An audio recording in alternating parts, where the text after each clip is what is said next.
With war rolling at the stug, we here to bring the truth. Jar open this podcast, we breaking through the fake news. They try to silence us, but we will be subdued.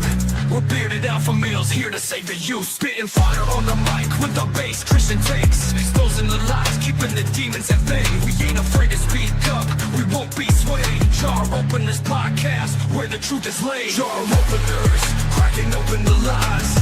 We're rolling Atlas up, we're here to rise. Bearded alpha males saving the youth from the godless demons, spreading the truth. We ain't playing games, we're on a mission to awaken the masses with our intuition. Pulling out the corruption with no inhibition. Jar open this podcast, sparking a revolution. We're not afraid to stand tall in a world full of deceit. We're the voice of reason, bringing light to the street. Keeping it real, never missing a beat. Jar open this podcast, where the truth meets the heat. Jar openers, cracking open the lies. We're rolling Atlas up, we're here to rise. Bearded alpha males saving the youth from the godless demons, spreading the truth. Jar open this podcast, where the truth will never cease. Join us on the journey to bring back peace. We're rolling out the studs, fearless in our release. Jar open this podcast, where the lies will decrease. Yo, yo. What's good? Going good, going good. Got where we at? Oh, wait, I got audio coming through here. Where's this coming from? My bad, my bad. Getting a little feedback. I got it fixed. What's up, TNT? How's it going, Evil Elmo? What's up, fellas? Good to see you guys. Hope you guys are having a good Saturday. Yeah, good to see everybody in here. Yeah. If you got multiple watching, make sure you smash the like button as well. So it's not streaming to the Jar Openers channel. So I'm going to switch this over to the Jar Openers X account, I should say. I'm going to switch it over to mine. No word. Okay. Okay. Yeah, is the Jar Opener podcast account verified on X? I think. I don't know. Maybe not. It had some kind of badge. difficulty. Yeah, it had some kind of difficulty on this side. I haven't paid for it. Dude, my blue check mark just renewed for X, and it was like $300 or something like that for the year. Yeah. Paid for the annual subscription. Went up like from $125 to $325. I was just like, ooh, well, chalking that up as a business expense. Yeah, because the Grok has full functionality, or close to it. I believe that's why they decided to up it. Because if you have X Premium, you have full access to Grok. Yeah, I mean, I guess that makes sense, but wow, I wasn't ready for that. I saw that and I was like, oh, okay. Right. TNT, sorry about X being broken. Server farm I helped build in Oregon burnt down yesterday. Effed everything up. Did it really? That's crazy. It's been bad. I saw Daily Mail once again out here gloating that Elon was having issues. Like, I don't know what it is. I mentioned it last time. I mentioned it in the past.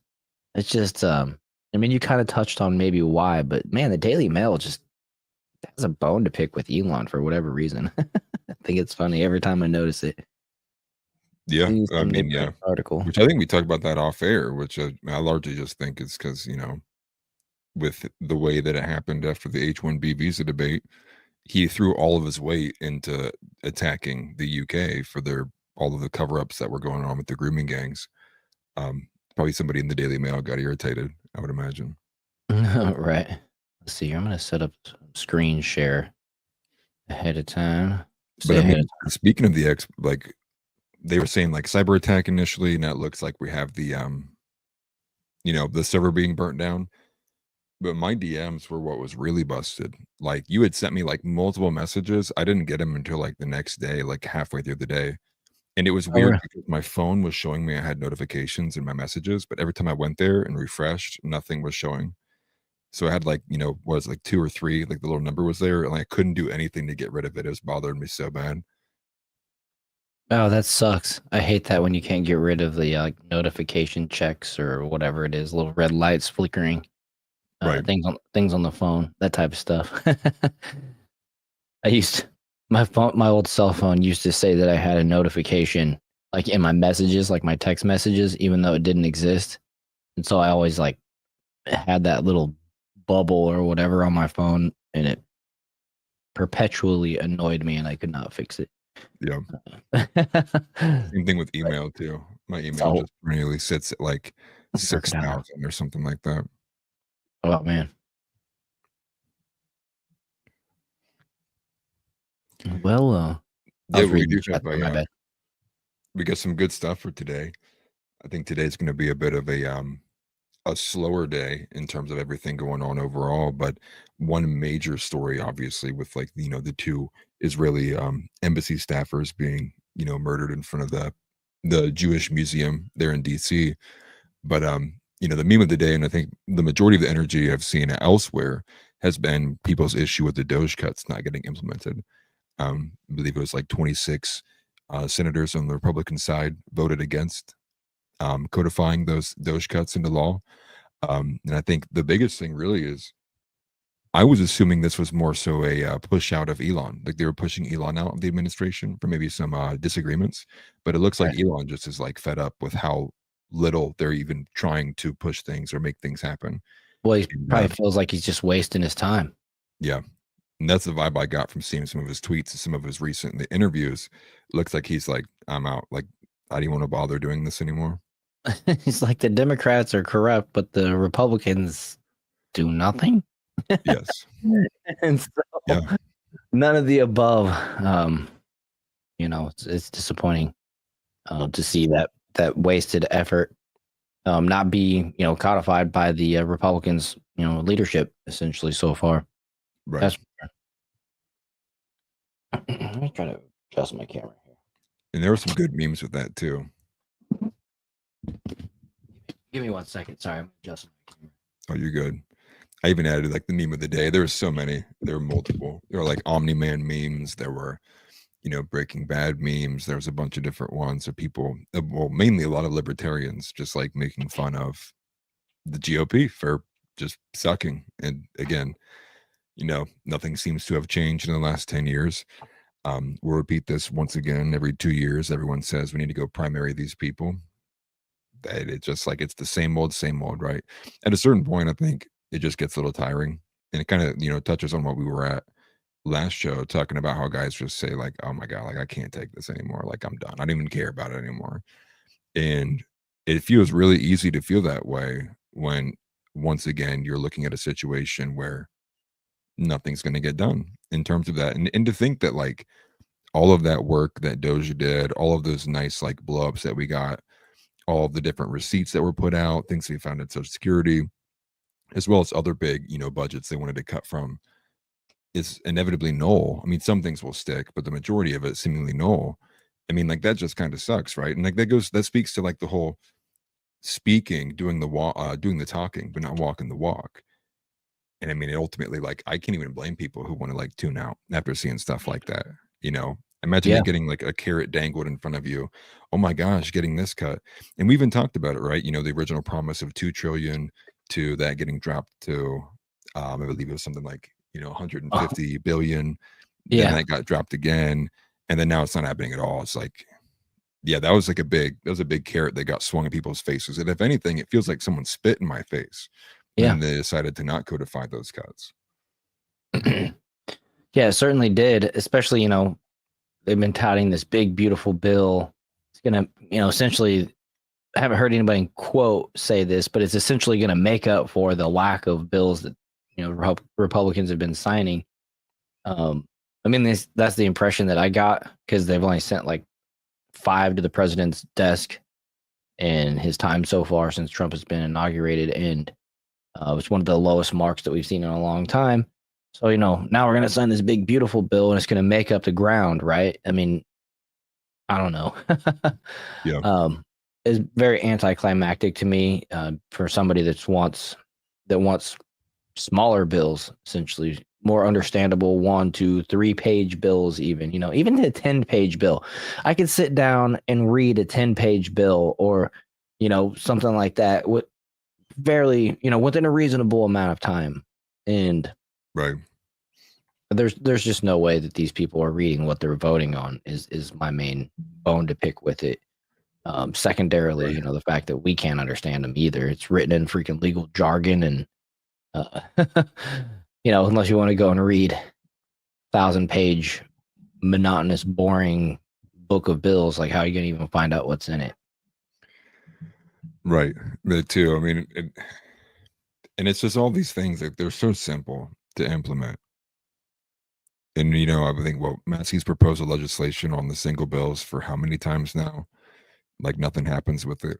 I mean, overall, just discontentment. I mean, I hope there's brighter things on the other side. And this goes back to like, again, like seeing that, and then on the same hand, me wanting to, clap my hands because there's a speech being given to the military is like, oh, it's a cool moment, right? Obviously, Biden wouldn't do it because he's literally half dead.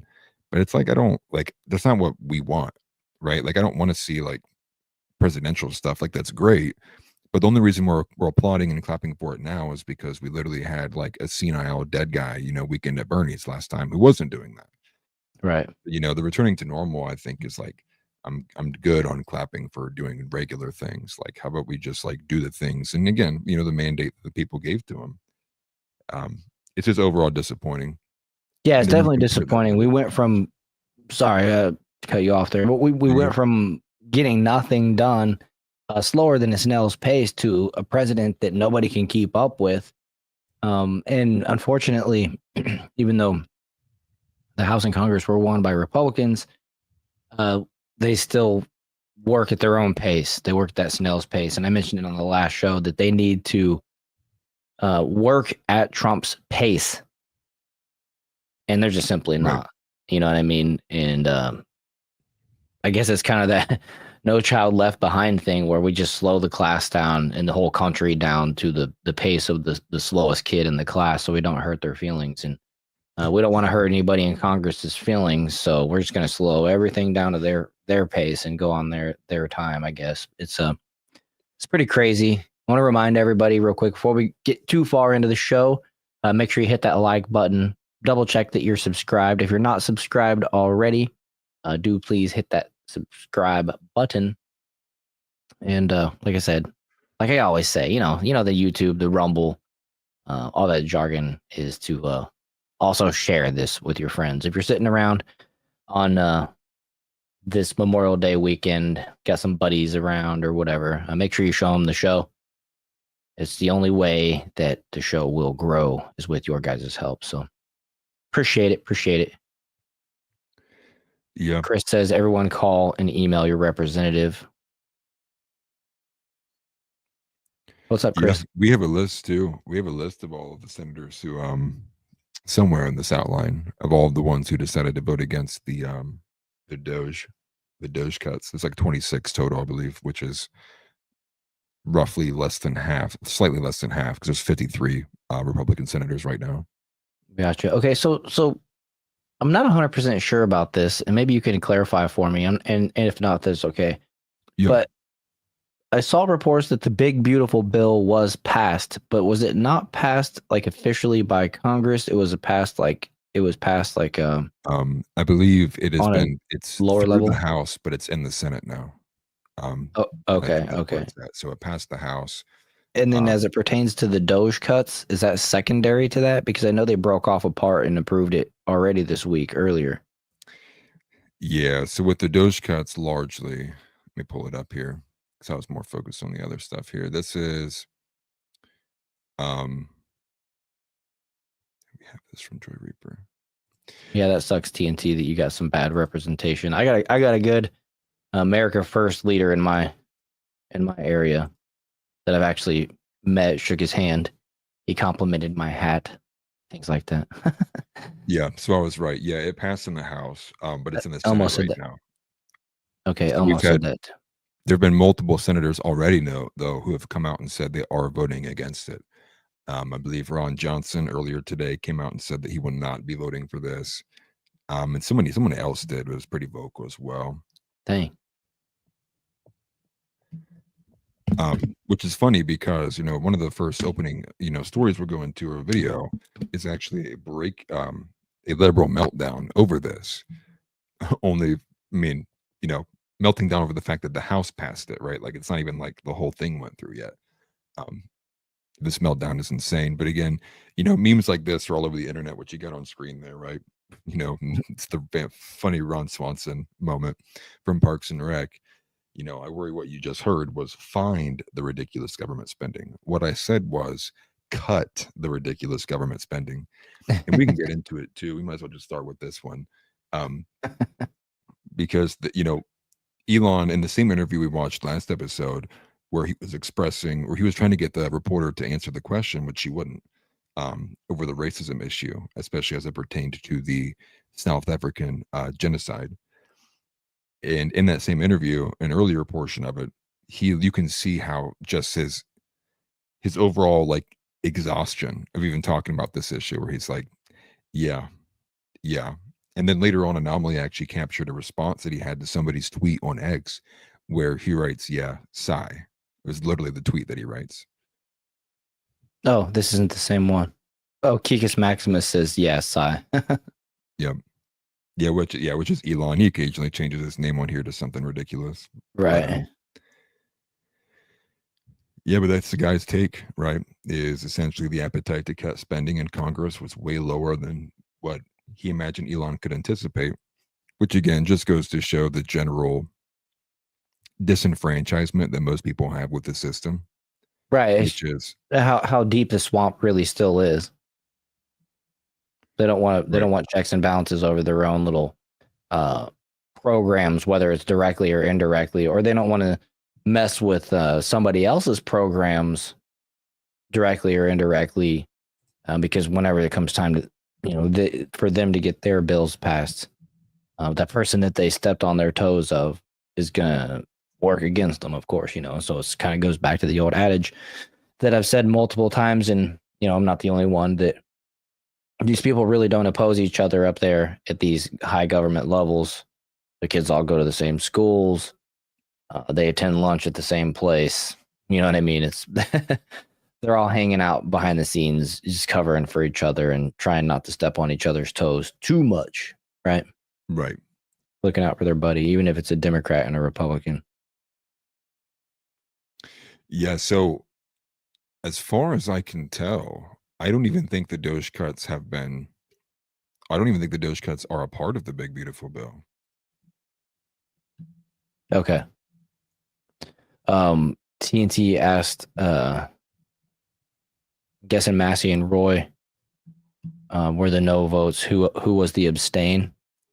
And I guess these are the no votes right here, right? Here, the 26 Republicans just voted against codifying DOGE foreign aid spending cuts into law. I don't see Massey, and I don't see Roy. Massey's not Massey's not the senator. He's a representative. Oh. So is Roy, I believe. Okay. That's right. Yeah. This is the ones that just voted, so we're talking about going through for the next level. Okay. Yeah, because I believe, as far as I understand, the DOGE cuts, because DOGE technically is only around as a what's the word? It is it's a personal advisory. I think it's technically what it's considered, like a personal private advisory arm, which I think is it's even set to expire via executive order. So everything that they've done is treated as a recommendation. And so I think this was over, should we take the recommendations into law? I think is like what the vote was for. And there you go. 26 voted against it. And obviously majority of the Democrats voted against it as well too. Okay. But again, very disappointing. Certainly. And I believe the ones that so Roy that and Massey are voting against was the big beautiful bill. Okay.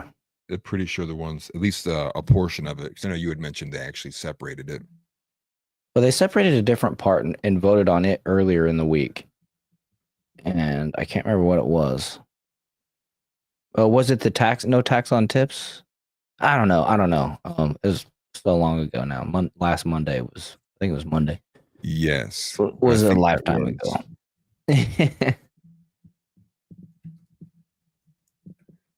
me actually look that up because I'm confused myself now that I'm looking at it.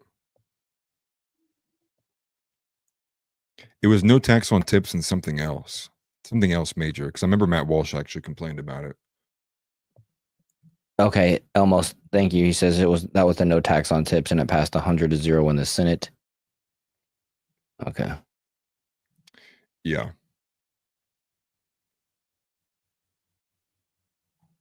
Oh, hey, what up? Just me. Good to see you. Yeah. Okay. That is right. Yeah. Okay. The Senate passed it. Okay. They separated it in the Senate, and the Senate voted yes. That makes sense. Okay.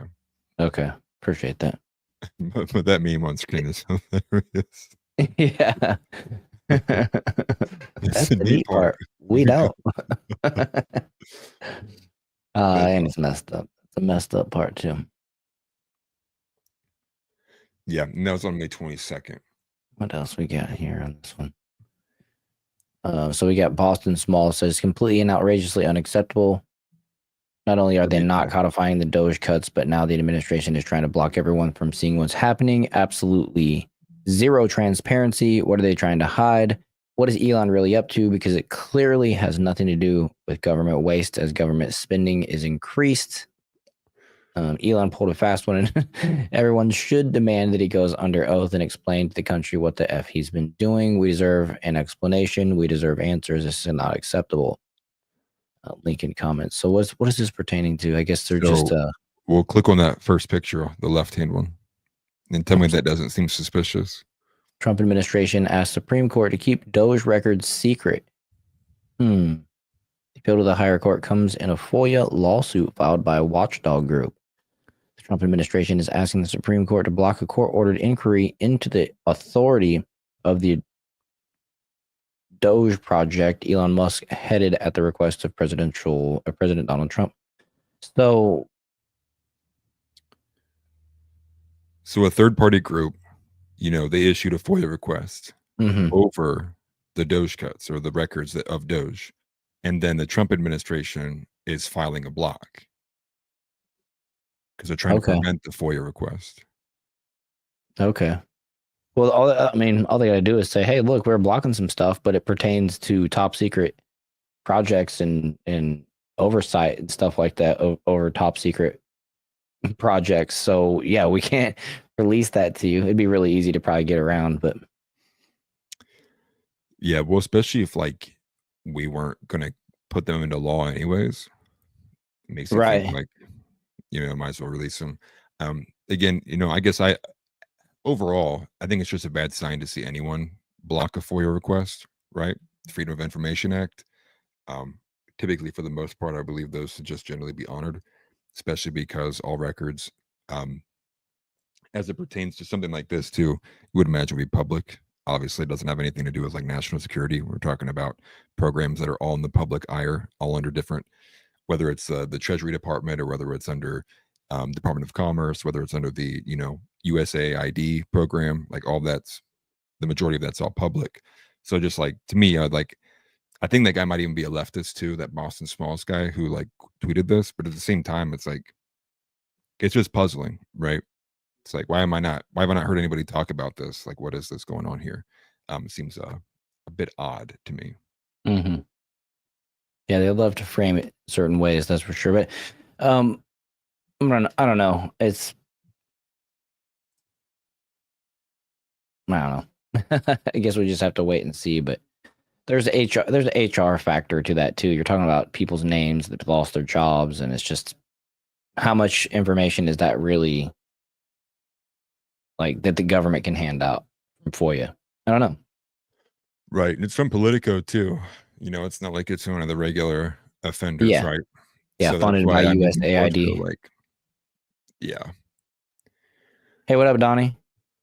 What up, King Solo Wings?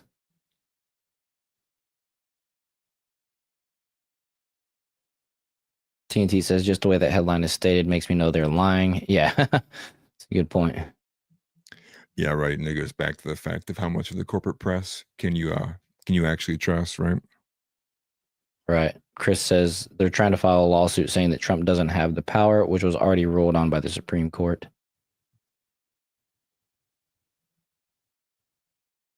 ITNA. It's TNT. That's really funny. Oh, what's up, Donnie? I just saw Donnie in chat. Yeah, Donnie's in the house. But Okay. you know, seeing that Elon's disappointed, and then the final one, right? You know, from Publius there that has the Elon interview on it. Yeah, I think we played this interview last show, or this is a smaller section of it, maybe. Yeah, this is a different section of it. But okay, but go ahead.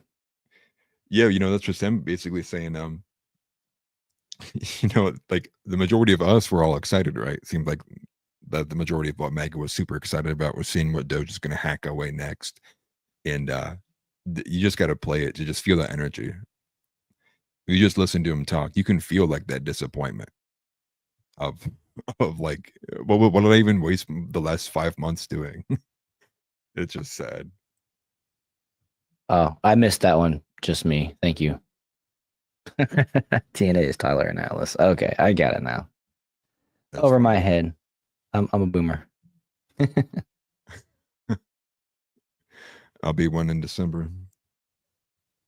Oh, that's fine. Yeah, Donnie, that's what I read it as.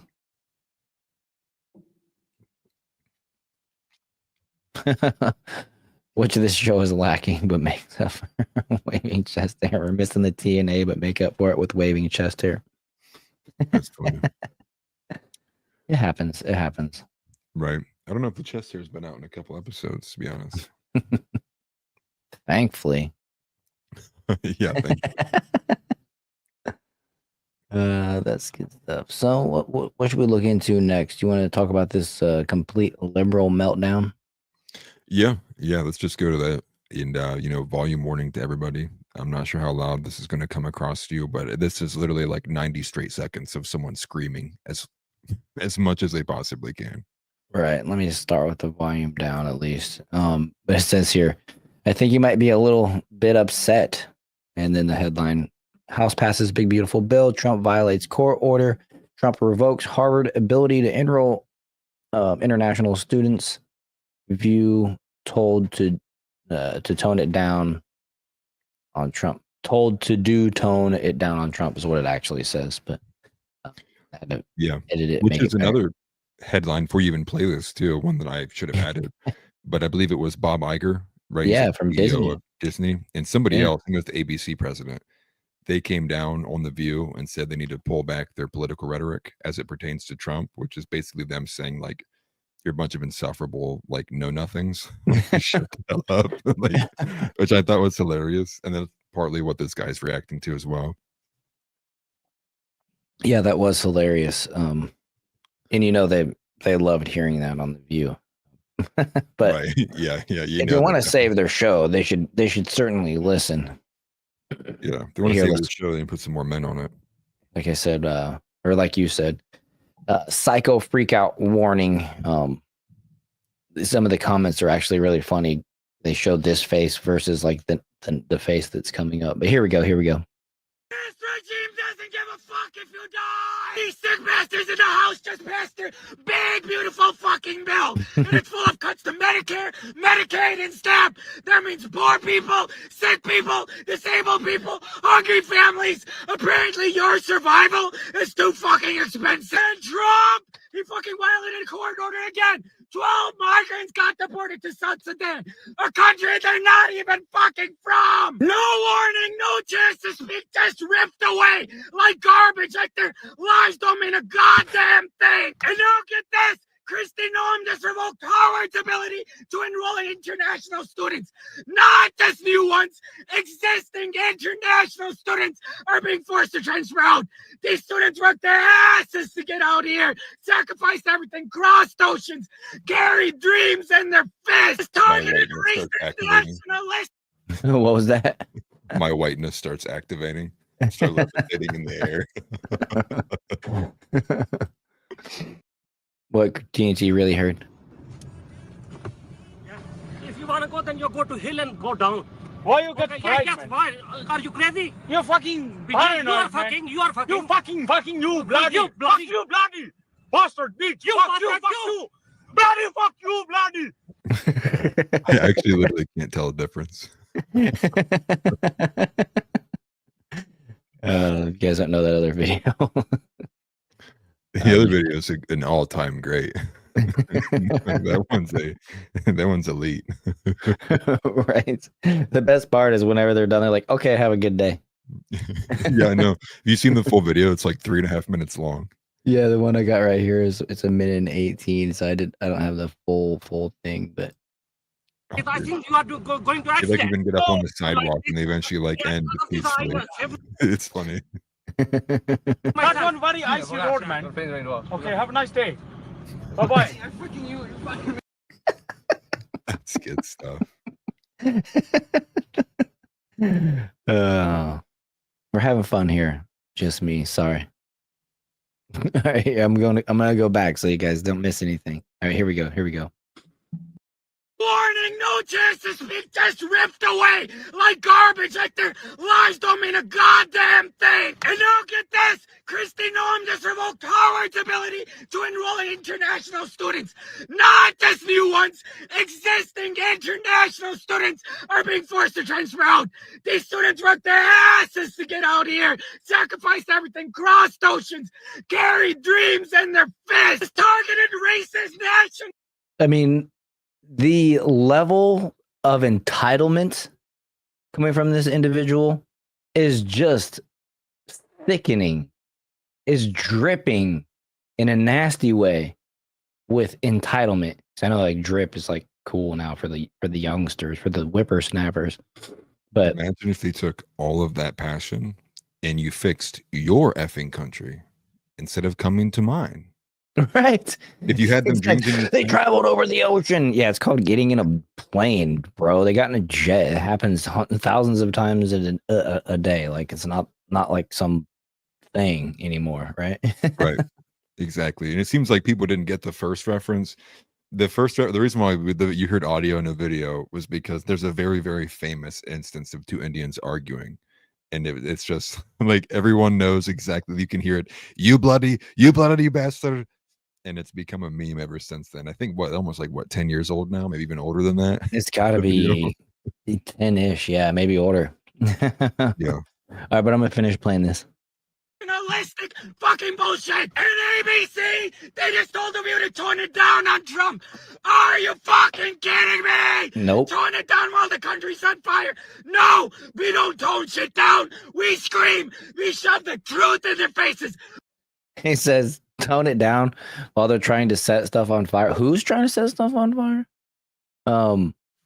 And then he goes out, we don't tone it down. It's like, bro, we know you guys are the ones that are setting stuff on fire. It's not even happening yet. Although there is people out there saying that the summer of love has already began.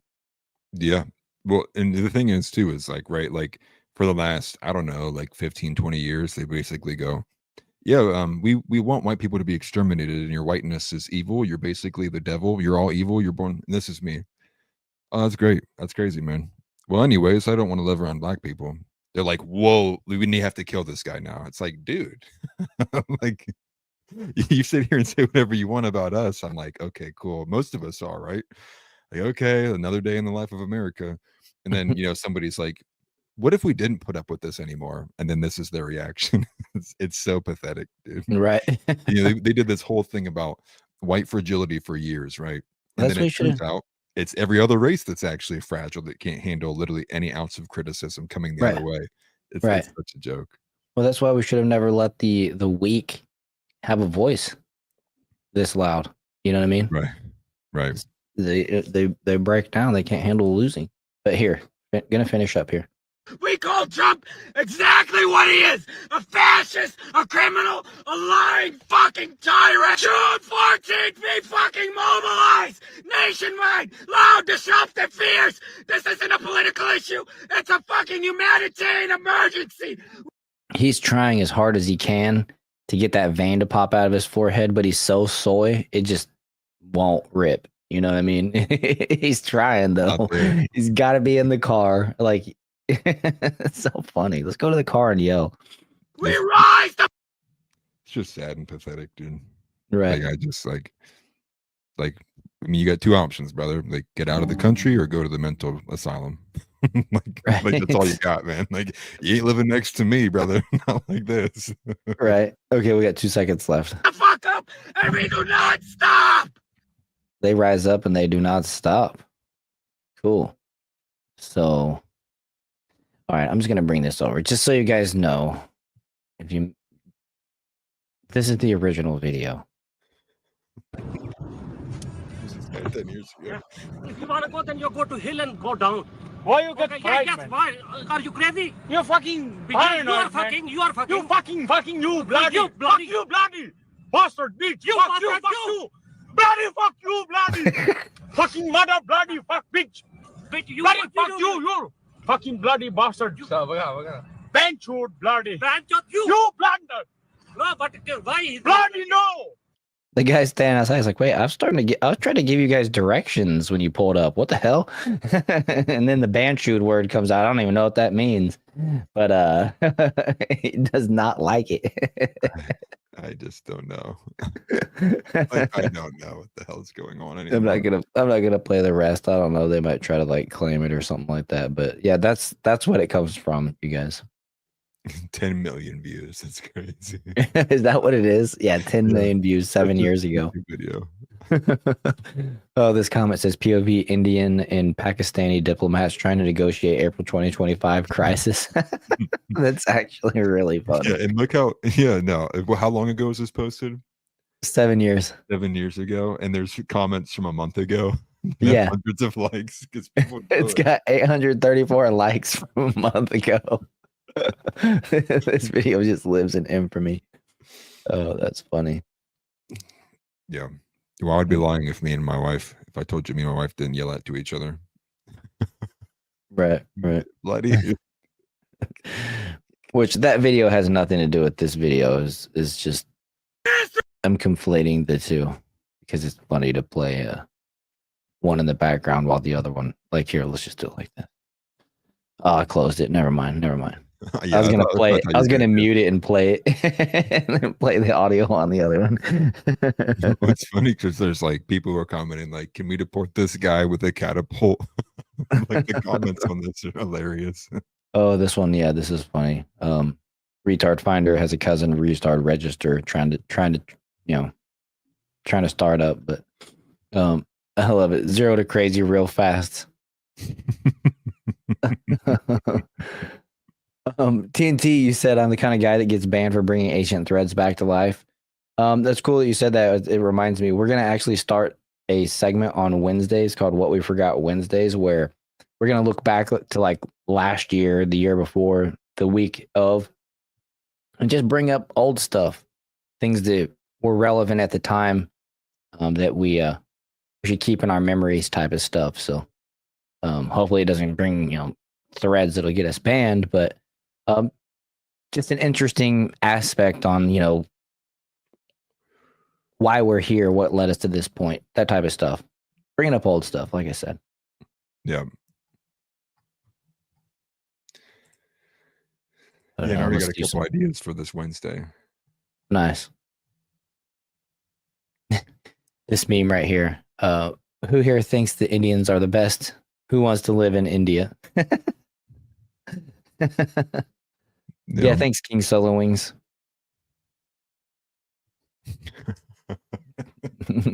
Yep, Donnie. Show me on this doll. Where did Trump hurt you? The comments were really good on this one. And it's similar too. There was another instance where there was a girl. She got like pulled over for, I don't know, not using a turn signal or something. She got like some kind of ticket, right? Like she didn't get arrested or nothing. But no joke, she apparently followed the cop home, or the cop back to the station, and she's on camera and she rolls her window down and she's like screaming, stroking out just like this guy. I'm like, why does he get to not use his turn signal? And now she kind of does have a point, but the reality is it's like she's literally like raging out, like she's like spazzing out, and it's like, dude, we're in the middle of an actual like mental health epidemic, and I just don't know what happens. Like, where do we go from here? Like, he looks like he's on fast forward. Right? Yeah, faster than normal. But that's the thing, is like, Like I get told in institutionalized in Hollywood, right? The movies they make tell me how much of a worthless POS I am for my skin color. And then add on top of that the dynamic of men, right? Like, oh, I just hate myself because I'm a man, right? My natural instincts to be harmful, I guess, or violent, whatever they say. And I mean, like, the bill's not even passed yet. Like, it's in the Senate. It's all the thing that's done is pass the House. And that's what you get. Like, this is the reaction you get from somebody like that. I mean, like, what does a society look like when the races have differing levels of tolerance to like free speech? And I think that's where we're at right now, right? It's clearly like one group of people seemingly is way more tolerant than others. Like, I just like, it's not going to bode well, man. And I mean, especially for someone like me who, like, I do a lot of work where I have conversations about, topics like that. And I'm not even joking you. There's times where I just got to pretend like I'm a whole different person because people are just like that pathetic about like their mental health journeys and things. And, like, I'm not even of the mindset of like just get over it on certain things, but also at the same time, like spending your entire life like trying to frame why you feel a certain way about something is like, that's not healthy either. Like, I just don't know what the answer is, but seemingly the more and more I come across people, the more and more like they're on the verge of having psychotic breaks. And I'm like, what do you do there? Right? Like, what happens? Like normal people, or I guess normal people. Yeah. To me, I just find I'm getting a very like bitter taste in my mouth when I see it. That like when I do see somebody having like a freak out or a spaz out or they're crashing out over something, like I just generally get angry because I'm like, how am I able to be told all these things and see it play out and watch people who look like me, get violated and this and left? And I'm like, how do we fix this? Like, that's my process, right? It's like, how do we fix this? I don't like what I see. How do I fix it? And other people, that happens to them, they're like rolling on the ground, spazzing out. They're like, please, Right. Lord, help me. And it's like I don't like, how are you? I mean, if we expected to have a civilized society with people like that, like, no, I don't think you can. Right. Rolling Like, around what do you do? clutching their crystals, not saying Lord help me, saying Mother Gaia, blah blah blah. Right. You know what I mean? Yeah. Really. Like But nonsense. yeah, man, it's difficult to navigate. It really is, because there's different levels to it. There's people that think they're informed that aren't. There's people that think they're on the right, but they're not. Like Trump supporters. Right. I've met Trump supporters, but their ideals are very left leaning. And I don't even know if they realize it. You know what I mean? It's like, no, that's actually pretty woke. That's actually something that the Democrats support. When you Right. have conversations with them. So it's there's a lot of confused individuals out there, and being kind of plugged in can be frustrating from time to time. That's for sure. As you see, kids not be able to talk, they let their parents do their talking for them. Uh, just everything, the whole gambit of things, that people panicking, and it's just I don't know. Yeah. I don't really sugarcoat it that much. Like, I have the ability to, but you know, more so lately, I push back and end up fighting with people. Right. Basically trying to present truth. Especially if people start, repeating lies and things that I think it's like, I know better. Well, then you also have like like another instance of like a wife recording herself in her car. And I think Matt Walsh was the one that quoted this one that brought it to my attention. But this is another dynamic of it. She records herself in her car. She's like, I was crying because my husband took me out of the kindness of his heart to go to a movie. And when I was talking to him about it afterwards, he was like, honey, it's just a movie. And now I don't know if I'll ever be comfortable talking to him again. It's like, I just like at a certain point, like I just can't do it, man. Like I'm like, Mhm. like I don't care. I don't give a shit, dude. Like I don't care. Like, why are you so pathetic? You're a grown woman in your 30s. And Matt Walsh had a pretty good take on it too, of the overall, like in the broader, context of like, if you are in a marriage and you record yourself of a weak or vulnerable moment where you're arguing or something like that, and then you post it on the internet, you're automatically the bad guy. Like, your marriage isn't for the world to see. You don't go and ask for advice for everyone else on the planet to go see. You ask for people close nearby you. And even then, even if it's parents and other family members, you have a certain limit on how much you open up your marriage to other people. And again, it's just so many things that you could just directly trace to like, well, if we had, stronger Christian ideals and values, like people wouldn't act like this. And Yeah. again, it's almost everything. You can just trace it right back to, oh, wow, I wonder if, not believing in God and like not going to church or organizing your life in a meaningful manner, or I don't know, even understanding the covenant of marriage may have led to this. Time and time again, it's like, there you go. See it one more time. I just like, I'm so over it. Like, I probably sound like an asshole to a lot of people, but the reality is like, yeah, you do. I do too. Yeah, I don't right, even like- realize it. I think I'm being like, just and heartfully trying to give somebody a suggestion. They're like, fuck this asshole in their heads. You know what I mean? Donnie Yeah. says using their weakness as strength is a strategy. And we've seen that with the victim mentality. It seems like everybody's story comes with some bit of sob story, right? Or whatever. Just anytime you're watching something on TV or this or that, everybody's got something to cry about. And then they lose fact that, everybody has something to cry about. So we're all actually on equal. It's life's hard for everybody. You know what I mean? It's not easier for one person than the other, but you're right. Either way, it's gay, Donnie. And then King Solo Wing says, as conservative and white-minded, we try to put ourselves in that position. This is the wrong way that leads to empathy. And that's very true. And that speaks to the projection that I refer to all the time, is that we project our kind selves onto individuals who just don't deserve it, frankly. And when you do that, you open yourself up for takers to take from you, and it breeds a very toxic situation at times. Other times it's just the compassion that people deserve, but you just have to be guarded. You have to be cautious that you're just not constantly onto everybody projecting your good self and your good ethics and morals onto these individuals who are looking for somebody like you that is willing to give them an inch so that they can try to take the mile. I've witnessed it multiple times in my life with people trying to take advantage simply because I was kind or in a weak position where I needed like a roommate or something like that. You know what I mean? And then you go into a situation thinking people are going to treat you the same way that you would treat them, and it's just ends up being very toxic.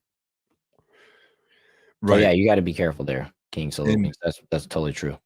And you think about it too, like, and I agree with a lot of the comments here, right? Like this emotional play, like the strategy to do the emotional ploy of like, tug on people's heartstrings and like use empathy to override logic and reason and all that.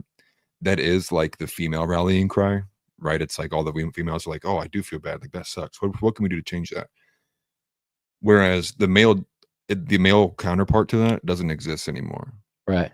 Like the male counterpart to that was like men getting like, the rabble rouse was going around like, King Theoden writing down with his swords clinking on the spears. Like, yes, today we take back what is ours. Or it was like as a kid, our dad or our mentor or somebody yelling at us for not holding the flashlight right. You know what I mean? Like even we just cut from that different cloth where, women want to have that compassionate side and the man wants to tell you to rub some dirt on it, walk it off, and let's do it again or do it right this time. Yeah. And I saw a great meme with that too, where it was like a guy who had like a cast on his arm and his face was all bruised. And they're like, dang, what happened to you, man? And he was like, I held the flashlight for my dad the wrong way. Like him covered in bruises. I love those videos of like the younger guys having their older dad hold the flashlight and they're like, hey, it's a skit, but always doing the inverse. Yeah, but I mean, I think you can't socially box out things that are natural, and I think with that is like the toxic masculinity, and it goes to the whole like all of these anon accounts now, like almost a majority of like the younger generation, especially like right-wing men, and especially those who are like in the Christian nationalist sphere and the dissident right sphere, all have anonymous accounts. They don't use their actual profile pictures because the things that like matter to them, the things that like rally them around with their emotions are all deemed like entirely unacceptable outside the Overton window, radical extremism. And you see it. I mean, you see it even now in like the Christian community, right? When you have like these different debates go on and especially when you bring in other individuals like Stone Choir. You have guys who are getting doxxed. I mean, we have right-wingers who are doxing other individuals, trying to figure out, oh, well, we're going to figure out what church you go to, and and things like that. And it's like, I mean, there's only going to be so long before you can continue this facade of telling people what they can and can't say, think, or feel and express themselves, before you get one or two options. You either get the George Orwell 1984, where everyone's kind of forced and drugged and literally missing personed, or you get people rallying back hardcore with a brutal reaction no one's ready for, that says, I'm racist, I don't care, I don't even care. And half the time the word racist is meant literally anything, but you are going to get people who are going to go the complete opposite way and say, you know what, I'm going to be more racist just because my entire life you've told me I cannot say certain things, and I'm going to go contrarian to that. And it's a matter of time, and we're seeing it, right? The Shallow Hendrix, Carmelo Anthony thing was a huge kind of blow against cancel culture. Basically one almost became a millionaire because she said the N-word to a 5-year-old kid. I mean, like, if I had the extra money, I probably would have donated to her too. Like, I don't think it's right that you get your life destroyed. They're going to go after her children, right? Get CPS to take them from her. I really think deep down in the bottle, I don't think people are ready for the genie that's going to come out if we stay on this path. And we are going to stay on this path. And hopefully we get the less violent version of that. But I really have a hard time for seeing it going different ways at the current trajectory. Yeah, for sure. TNT says, I turn 52 tomorrow. Not that old, but I'm grumpy enough to be 70. Well, early happy birthday there, TNT. I hope you have a good one. Really do. Yeah. Make sure you're invested in life insurance, TNT. I'm just messing. You got 20 more good ones. That's funny. Donnie says, I'm about, where'd it go? I'm about 65-year-old on the grumpy old man meter. Yeah. Some days I feel like I'm like that World War II veteran. You remember that video? Which one?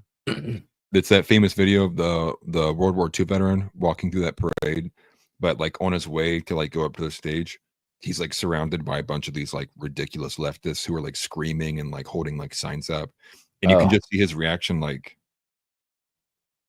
and in that moment, the reason why it's so poignant is because people, and maybe it's a little bit projection, but I think he talked about it even after the fact because it was such a viral moment. They wanted his comment on what he felt there. It's a guy who's realizing he served alongside many other brothers and men that looked like him to die for exactly what he sees today. And I think in that moment you think about, did I fight and kill other people so people could act like this? And watch my brothers die and stuff like that. Right. To watch some 400-pound woman scream about how she wants to kill her children. Like, that's not what I would die for. Right. And I think that really is, like, to me, that's what I feel most shameful about. And like, that's like our direct ancestors, but even more so, you go to the founding fathers, even beyond that too. I think the current, like, the fruits of America right now are utterly shameful to all of the people who fought and bled and died for this country. And I think that's where, you see in that video, you see the old man in that reaction. It's like, it's tearful almost. It's like, I can't even imagine thinking about all the guys who, believed and thought they were fighting and dying for something truly great. And this is the result of that. And it's like, I don't know if I could live with myself over something like that. Yeah, for sure. Yeah, because he's naming he's like, I would rather have he could probably name 5, 10, 20 people that passed away in the war. It's like, I'd rather have that guy back than that fat lady right there. You know what I mean? Like, I'd trade you for these guys back. You know what I mean? But that's why they're the greatest generation or whatever. Those people literally sacrificed it all and put it all on the line and unified as a country. Men and women, men on the front lines, women at home. Different class, different breed of people. That's for sure. I know. And that's, you can stretch it to the founding fathers, right? Which is why I do my best to like be as, not even like edgelord, but I try my best to like do exactly what I think I should say, even if it's like, most people are like, oh, you probably shouldn't talk about that. Because you realize like the lengths of which the men literally just a couple hundred years before us were willing to go to for what they thought was right. I mean, the difference of what we're willing to do from past to present now is like it is shameful. It makes me feel like I should be doing a whole lot more than what I already am. And I think one thing that really stuck out to me was somebody commented, and it's a famous post or a viral post, I should say, and I should have saved it. But the guy said, "Imagine if Lewis and Clark listened to their wives." It's one sentence. And I mean, realistically, most guys immediately hear that and they go, "Oh, yeah, we would have never discovered the West. We would have had no expedition out there." And that speaks to, I think, again, the perversion of what originally used to be the patriarchy. And I wouldn't call what we're in right now a full-blown matriarchy, not even at all. But I think we're in the middle of between both, where I think some households in this country probably are a lot more patriarchal, and I think households in this country probably a lot more matriarchal. Yeah, and I would say the education system has been taken over by the matriarchy. Yeah. Which, yeah, women are supposed to be in that kind of like child rearing kind of role, but it's been lost to the woke in the process. I would say the feminist matriarchy, but right. Right, exactly. Yeah, and it's just like, over just a couple hundred years, the difference in the level of which men were willing to take risks and the sacrifice they're willing to take. To me, it's just deeply saddens me, because you compare that to the average kind of guy today, and you're like, "Oh Lord, dude, you would have made it far, bud." You know what I mean? Like, it's just like. And again, a good portion of that has to do with the fact that we have the violent nature of society, and just the reality and natural is so removed from the first world environment we live in, that I think I wasn't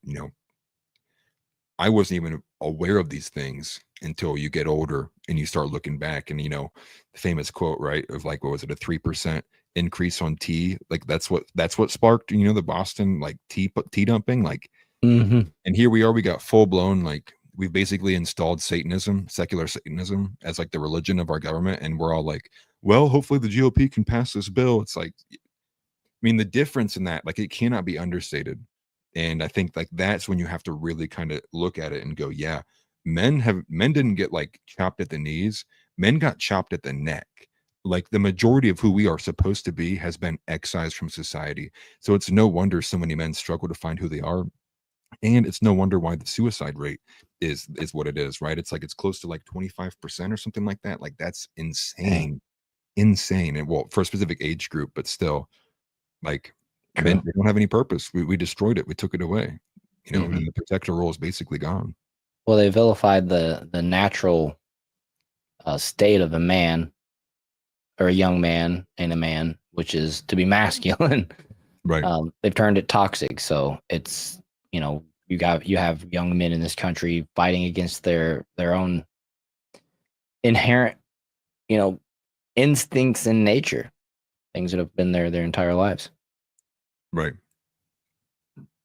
Right. And that's why, at least for me, I feel like I probably, again, probably view things a bit more radical, but I think, voting, right? Voting and the way we kind of organize our communities, again, is like a replacement for what would have been 200 years ago violence, right? Like, voting has been what would replace that. We decide, as a civilized society, we will vote on pieces of paper to choose like what we think we should do in the direction for our country.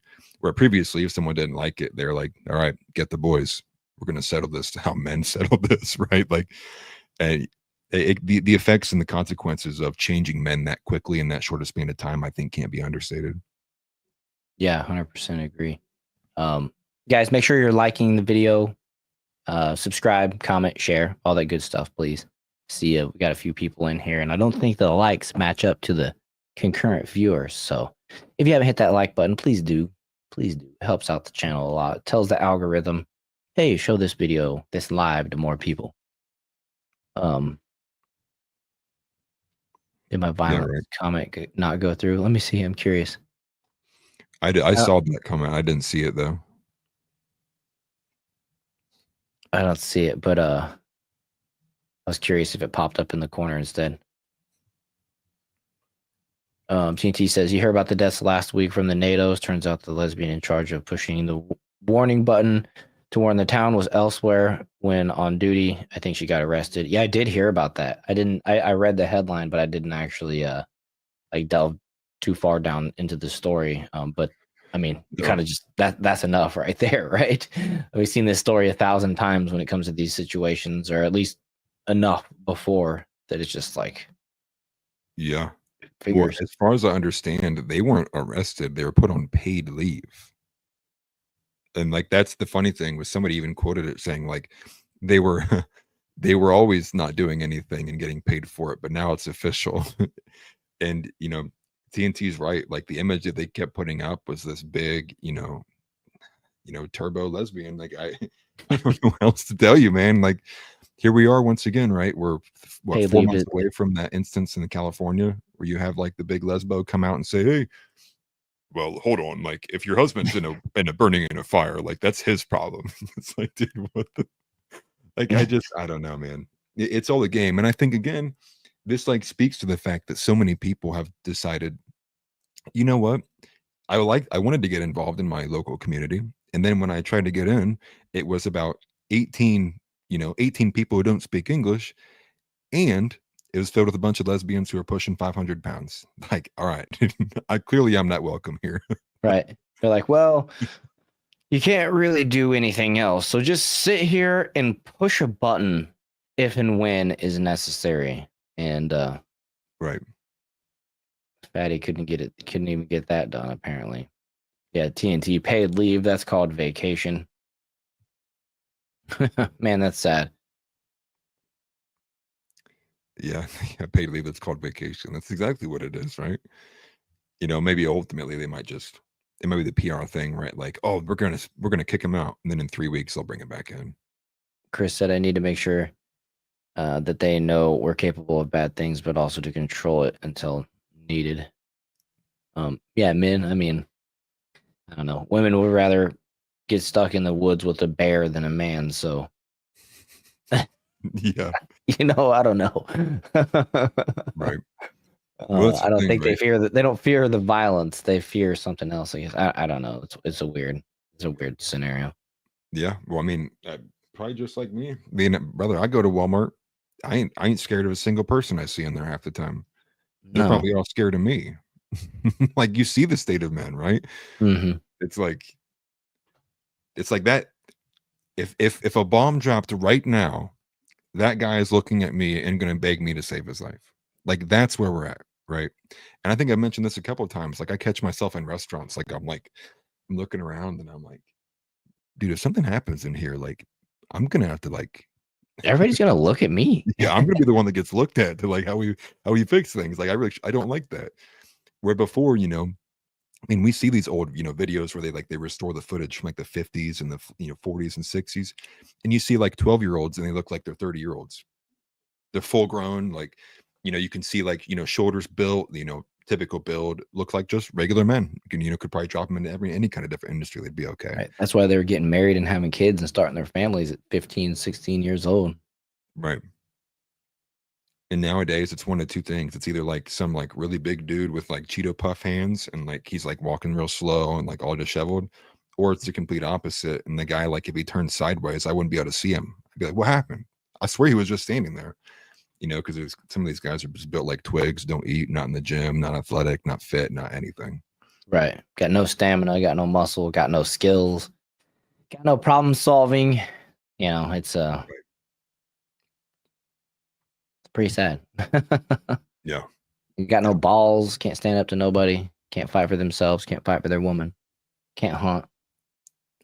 Right. Very depressing. Yeah. Very depressing.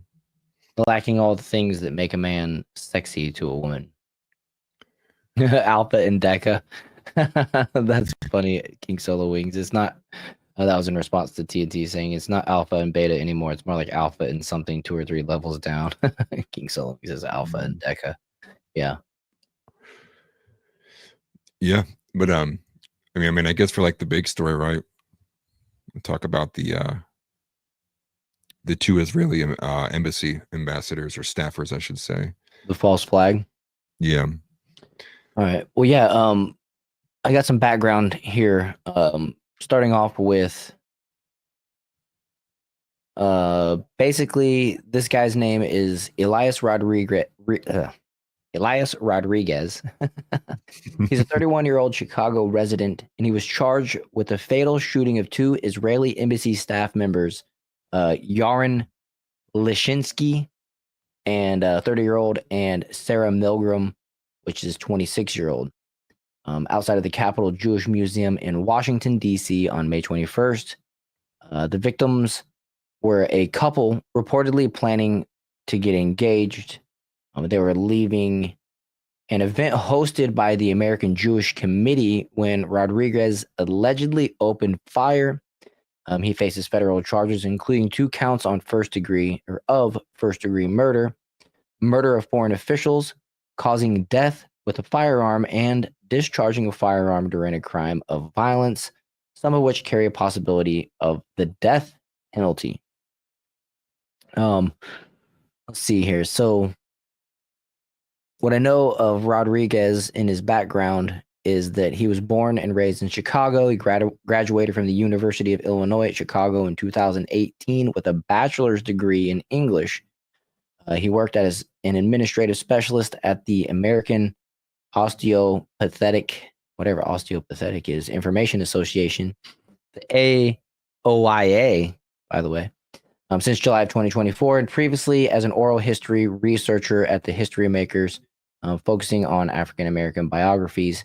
He had a history of left-wing activism, including brief involvement with the Party for Socialism and Liberation, the PSL, until 2017, and participation in 2017 protests against police brutality and economic inequality in Chicago.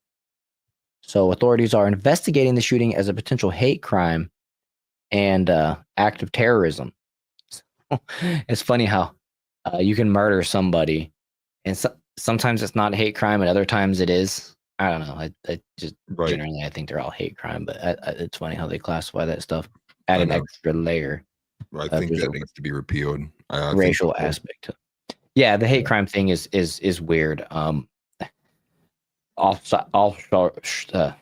side story. Thank you. If I can say it right, an offshoot side story. I know a person who was convicted of a hate crime back when I was in high school. Another kid that went to my high school. I knew him.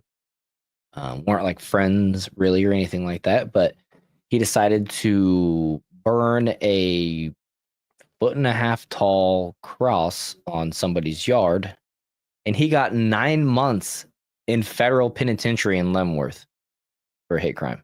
And I think he was right at 18, actually. I think he was just 18 years old. So the hate crime factor leveled on top of some stuff is pretty wild. I mean, he was minimum security, but he was in there with killers. You know what I'm saying? Yeah.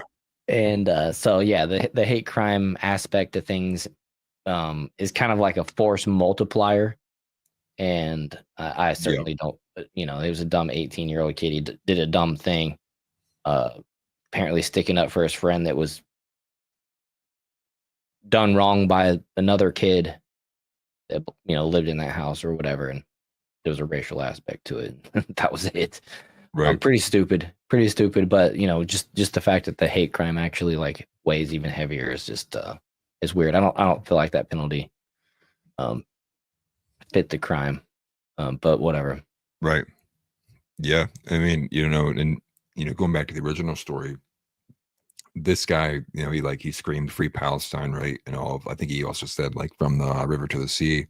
That's what the allegations are. But not to bury the headline.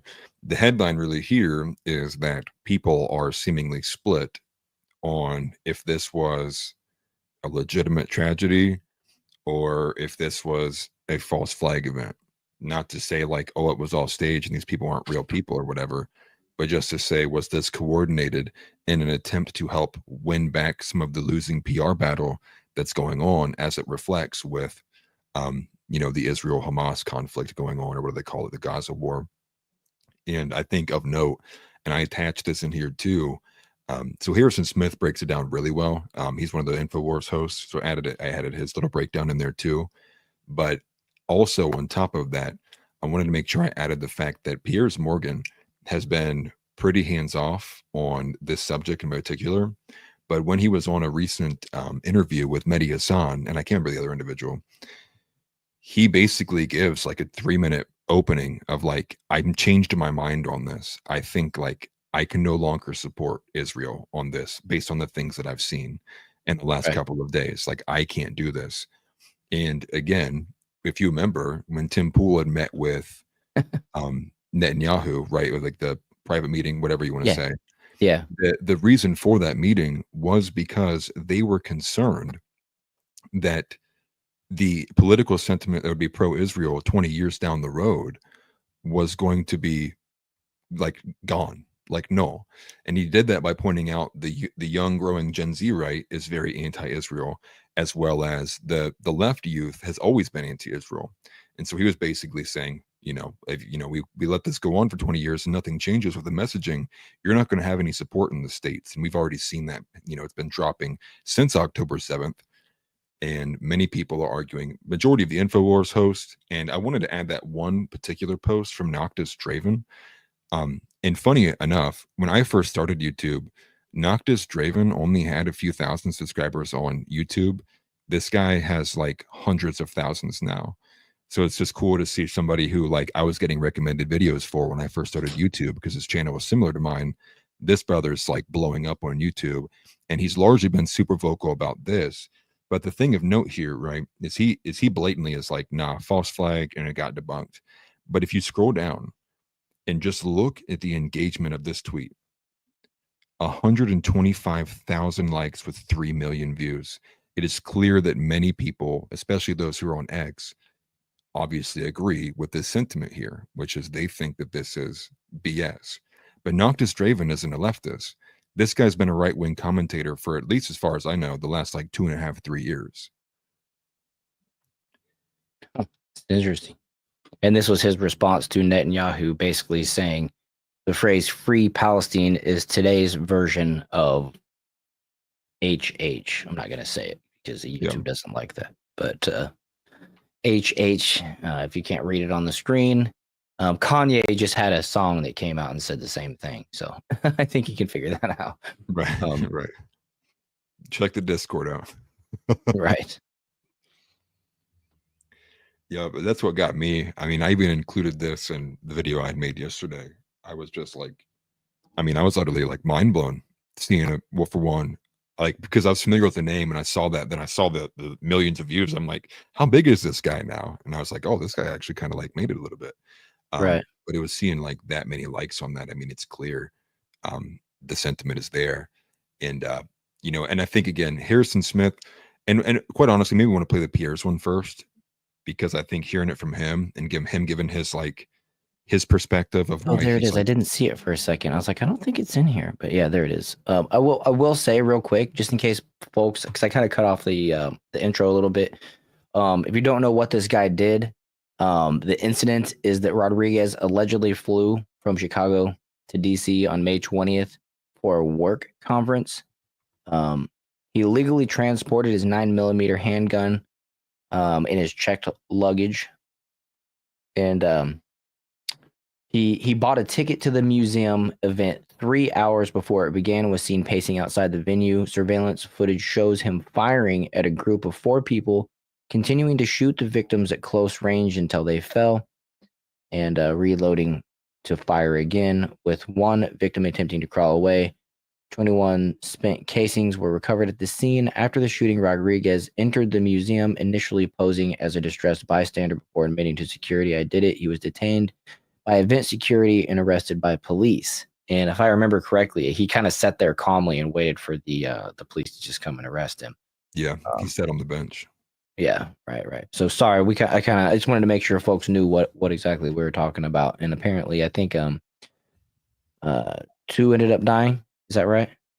Yeah, 2 ended up dying, and it was the couple, which they are framing were the couple was they were Messianic Jews. One was an Israeli citizen, one was an American citizen.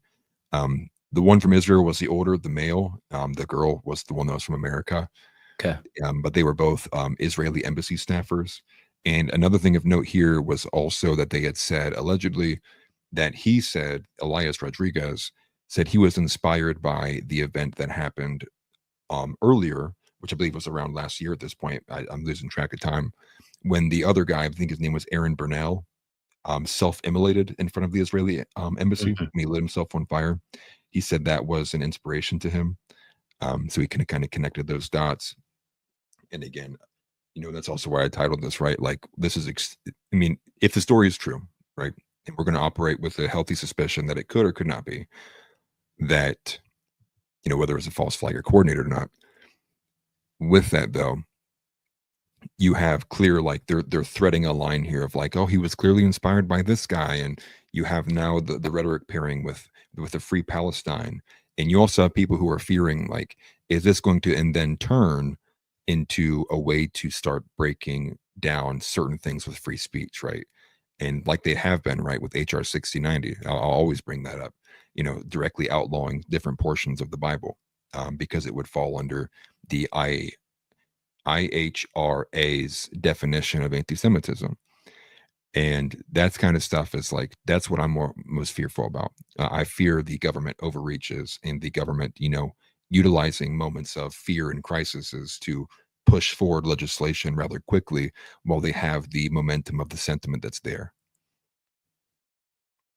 So House Leotardo, our local artificial intelligence that is real, mentions the father of the suspected gunman in the murder of 2 Israeli embassy staffers at the Capitol Jewish Museum on Wednesday was the honored guest of a far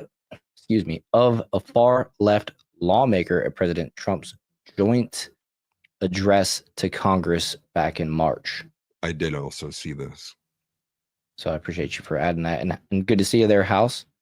House and Ticks just coming out of left field. Oh, I forgot to turn my ringer off on my phone. One of the rare times I actually had the ringer turned on. What do you know?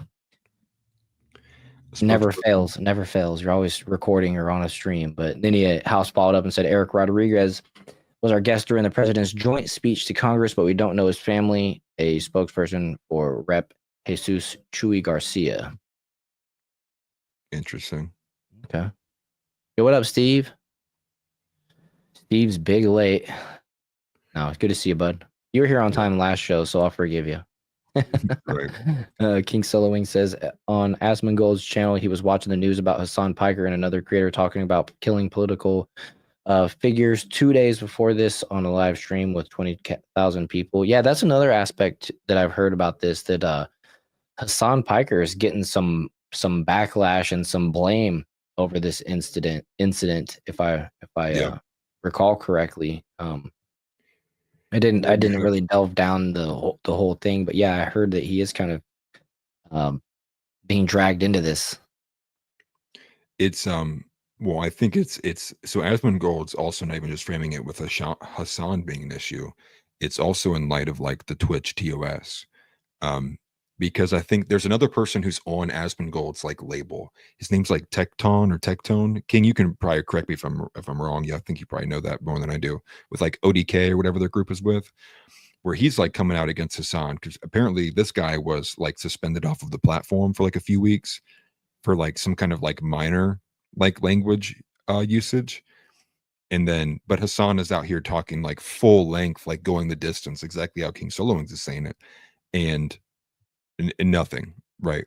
So it's clearly like where YouTube was at maybe I guess like 4 or 5 years ago, with it was clear they're only banning one side of the conversation but allowing everyone else free reign on the other. Twitch is going through that right now, and I think we're either going to get a YouTube kind of correction where they go, you know what, right, we're not going to do this, or they just do the PR thing and they say nothing, right, and they just let the thing operate as is. And that was exhibited not with just only Hassan Piker. There's another girl on there, like she wears like the full like Islamic getup. Her name's like Froggy or Frogger or something like that. Man, they have some ridiculous names. But she had been in a similar situation where basically, I don't know if she was directly calling or inciting violence, but I mean, she was getting extremely racy with some of the stuff that she was saying. And I don't believe that she ended up getting any kind of, ramifications for it. But then you have, I think, Tecton was suspended because he like Frogan, thank you. But he was mean to a girl. Like, I'm sure there's more details to that. But then canned him for like 2 weeks and they suspended his pay for 3 weeks. And it just shows obviously the multi tiers of, when rules apply. Crazy. Yeah, I don't know. It's wild. I don't know how Hassan gets so many viewers, to be honest with you. It's pretty wild. Right. But in terms of what's on screen here, I thought of all the individuals who had kind of broken down a little bit, I thought Harrison Smith's take on this was probably the most objective and like poignant, at least with the information that we have right now. Okay. Well, let's give it a play. Should we play the whole thing, or wait, it's like 4 minutes? Is it worth? I don't know. I'll let you. Okay. Yeah, it's good. Cool. Israeli embassy workers shot dead in Washington, D.C. by suspect who shouted "Free Palestine." Suspect said, I did it for Gaza," witness recalls. The man suspected to have killed 2 Israeli embassy workers in Washington last night after the shooting said, "I did it for Gaza," witness said.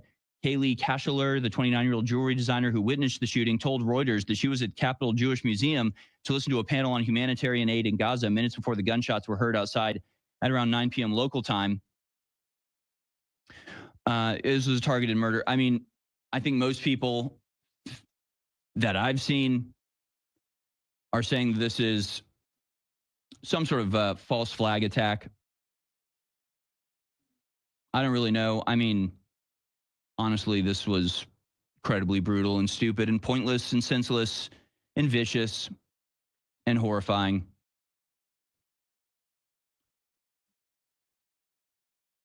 But was it real? But did it really happen the way it was supposed to?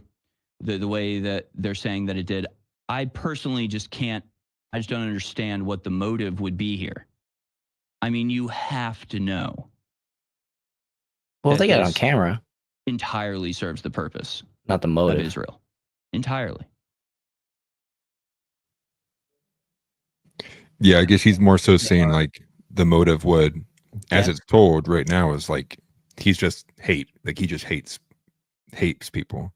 Right. But that also like with what House brought up earlier, right? Like that seemingly doesn't align for someone who's being an honored guest, being brought into a place under another representative. You would think that person would be probably a bit more structured. And then you see the reaction too, right? Like the aftermath. He does it and basically waits to go to jail. Right. And it's like if someone would have done something on the motive that they were just they hated these people for who they were, you would expect maybe they would have had a bit more kind of rage to it. But he basically got 2 people and stopped. It's like that's what doesn't make any sense. It's seemingly like, oh, okay, I got the ones I need to. We got the story. Okay, cops can get me now. I did my job. I guess like the vibes and the energy just doesn't match up with like what you would expect to have seen in a case like that. Right. It's like it was a paid hit almost. It's like job done. Now go to prison. And right. I don't know. That's really weird. That is a weird aspect to it. Interesting. Right. Well, and I think then too, the overall there is even if regardless if it's a false flag or not, Alex Jones said when this story came across Netanyahu's desk, he probably couldn't even imagine how big the smile was on his face. Was because regardless, this is a beautiful thing to deliver on somebody who's losing a PR battle. It is obviously going to make people sympathize more with your cause. If people take this instance at face value and they go, yeah, wow, these people are crazy and deranged. Look what they're doing over here in America. And like, obviously that adds to that PR kind of sentiment there, which is why I think so many people are like, this is clear. Like to them, it's so clearly like a false flag, but we're also in the era where you don't know anymore, right? Everything's a psyop, right? You've probably seen those posts like, don't drink water. It's a psyop. Like, things like that. That's like, it's hard to quantify. And that's why people need such conclusive evidence.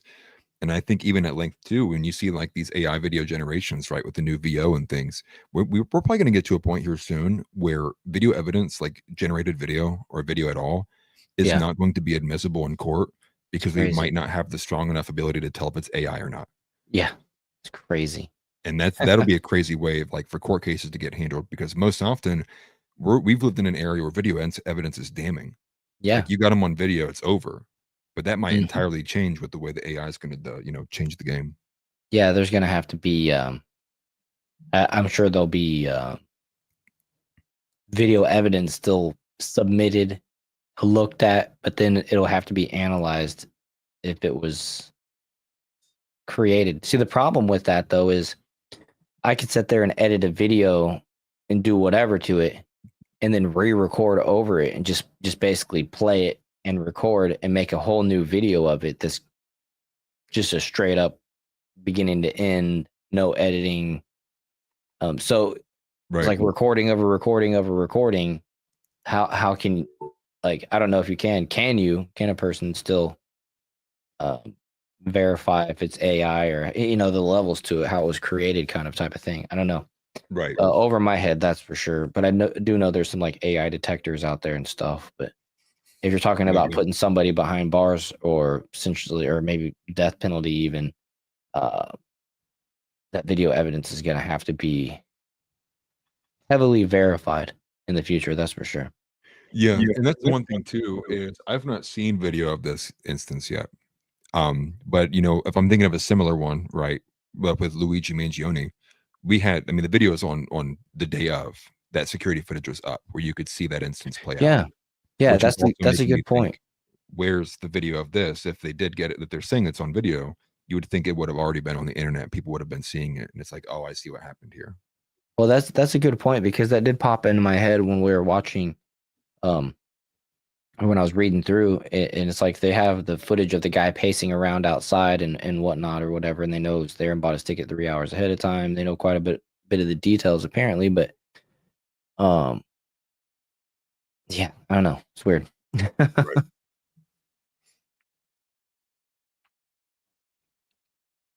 Let's see. That might be what they have to do, right? Have a chain of custody for every frame in a video to Yeah. be sure you know it's not fake. Right. LOL Marble. Lola Marble says cheating in the AI world is happening. King Solo Wings, this idea of AI reproducing or creating stuff isn't new, really. Even in the movies like Judge Dredd, they were able to copy his handprint to fire his weapon. Yeah. Yeah, that's funny. Interesting. So let's play some more of this. For examples of anti-Semitism, they're trying desperately to pass anti-Semitism bills to eradicate the First Amendment, to dictate what can and can't be talked about in colleges.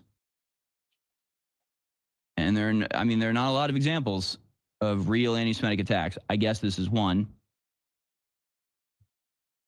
But to me, it's just another example of just like this ethnic conflict between two foreign peoples 5,000 miles away, resulting in murders in America. And this is probably the 10th time this has happened since the outbreak of the Gaza war in America. There were like little Palestinian kids. Yeah, Nick Fuentes says false flag right on schedule. There goes free speech and diplomacy.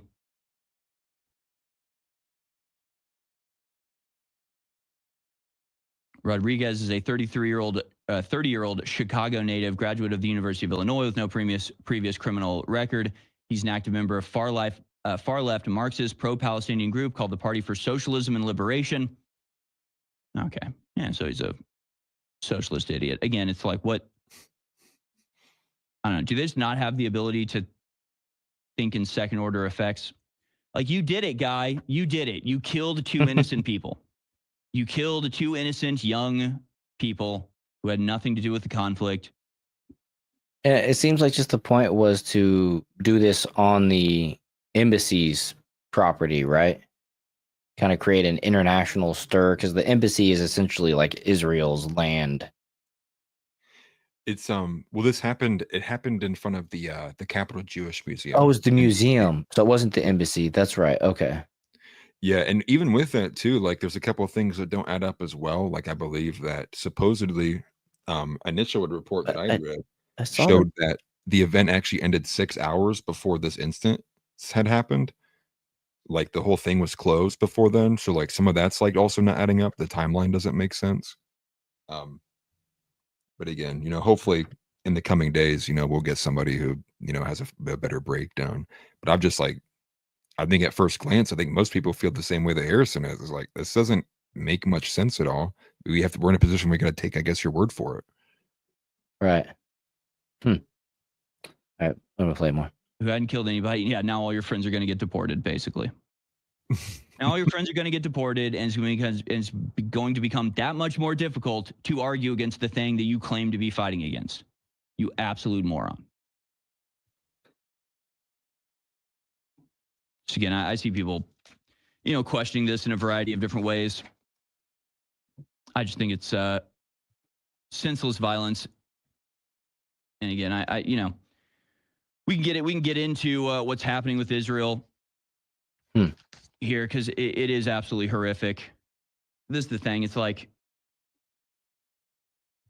that guy's clearly an idiot. Most of the people prominently put forward as champions of Palestine are insufferable morons. And that's basically all we need to Truly watch make me- from this. That was the best parts there. And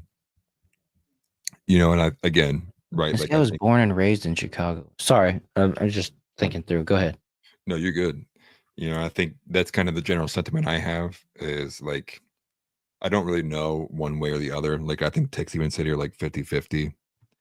It's like, and it's like, and everyone's in the comment section, like, I agree. Like, I would man, like, wouldn't it be nice to like worry about America, dude? Like, wouldn't that just be so nice? And I think overall, at the end of the day, on both ends, it makes people just hate both of these countries. It is like, dude, Right. who gives a effing S, right, about Israel Right. in the Middle East and Gaza? It's like, yeah, I don't want innocent children and women to be hurt and ran over with bulldozers and all that other stuff. But Lord have mercy, dude. It is like passing anti-Semitism laws here in this country is like, dude, get out. Like, that's the vibe, right? Like, get out, we're done. And so, I do agree though on his stance, where this does literally go, it makes it so much easier to get these people out here and deport them, right? It's going to make it so much easier for the lawmakers to say, oh yeah, we probably definitely should have harsher restrictions on what you can say about Palestine. Yeah, look what these people are doing when they say that. Wow, free Palestine really means they want to kill all these people? Wow, yeah, we do need to ban that kind of language. And it's like, dude, we had the First Amendment in this country. I don't care about your protected groups. As a white person, I've been told all of this for the last, again, 10, 15, 20 years, right? You're bad for this for being white. You're bad for this for being white. I'm sorry. I don't care when people are mean to Jewish people. I don't care. I don't care when people are obviously, mean like, to anybody, really, unless it's like my Right. family. Right. Then obviously, if it's still appropriate ribbing, then I'm just telling my family to buck up. Yeah. You know what I mean? Right. Right. No, So I had exactly. fly in my eye. I keep digging in my eyeball. I'm sure you guys love seeing that. Yeah. Where were these people putting up, anti-Christian laws, right, for the last 10, 15 years, right? Where were people putting up the anti-bad men laws the last 15, 20 years, right? Where were the people who were putting up all the don't be anti-white law? Like, it's like, again, it's clear as day. White people, white Christians especially, you can go fuck off in the trash bin over here. But literally any other group that has no business even being in this country in the first place, we will protect you. Matter of fact, we'll start worshiping you on the altar of racism. Right. I'm like, I mean, even in the House, right? Nancy Pelosi and all that. Remember, they got down on their knee for the African thing. They all took a knee, and Nancy Pelosi had to get help standing back up. It was really funny. Right. How many times do you remember seeing all the times that people were like, they'd go out and they'd go kiss the shoes of random black people on the street? Oh, yeah. I couldn't even watch that. That was so pathetic. Right. But that's what I'm saying. That's pathetic for a person to walk up to somebody else and be like, yeah, you down there, kiss my shoe, even. Like, just the whole scenario is just disgusting from my perspective, from my point of view. Could you imagine being a guy where your wife's like, come on, honey, we have to do this. And then she go kisses the boot of some random black guy you've never met in your life. And then she tells you need to go do it. Yeah, I would probably be divorced after that. I wouldn't be kissing nothing. And, like, frankly, like, if the tides were turned, and there was, like, I was black and there was a white girl doing that, or if there's, as a white person, there's a black girl down there doing it, and it was racially and everything like that, or even if not, it doesn't even matter. Somebody's down there trying to kiss people's shoes. I'm gonna be like, no, you need to stand up and quit doing that shit.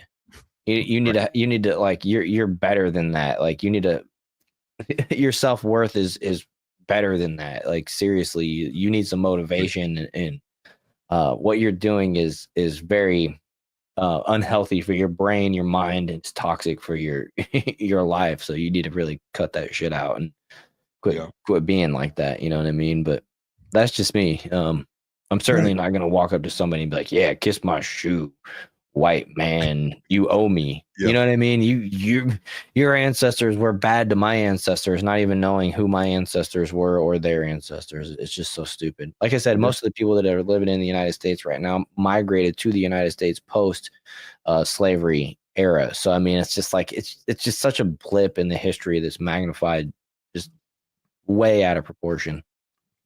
Right. As far as like holding people accountable, who owes who and who is a victim of it, and it goes back to that whole victim mentality. And I'm a bigger victim than you, and you know, because then you get white people to say, "Well, white people have been slaves in history too," and then it's just stupid. I don't know how I got on that tangent, but just when it comes to that whole that irked me. I was triggered by that. The whole kissing the boots thing is just disgusting.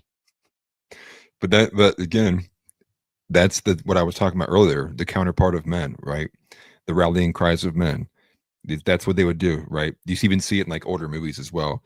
Some guy comes back to the king or the tribe leader or the chief, and they're like, you won't believe what they were making the young men do in this camp. And they're like, chief's like, well, what? They're making them kiss the feet of who?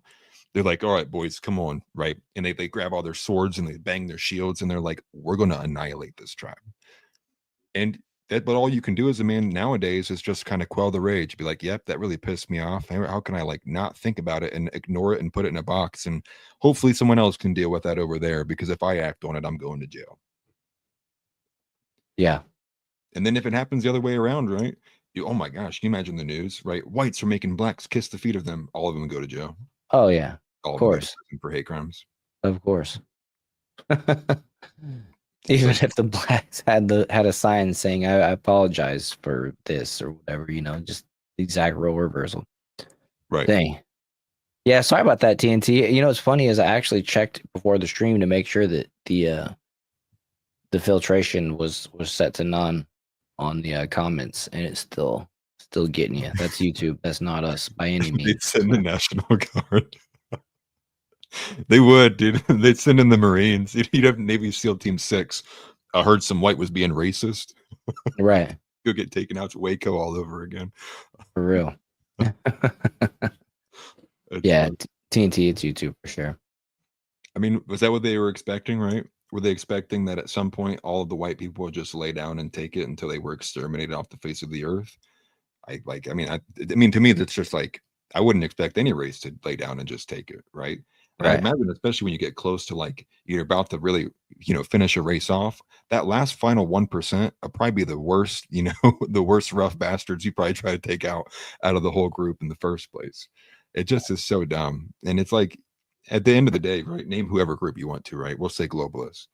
Did they really think we were all just going to like sit here and take it? We're on the path right now. We're bound to go to extreme violence if this doesn't stop. So I'm at the point where I don't even know what to tell people. You either speak up and say how you feel, or, you know, forever hold your peace, right? Just like it's a wedding. Right. It's that moment right now. Shit or get off the pot, because, you know, you're not gonna have much longer to say anything. So make your mind up and either go with what happens or fight against it. Right. That's for sure. Yeah, YouTube is asshole.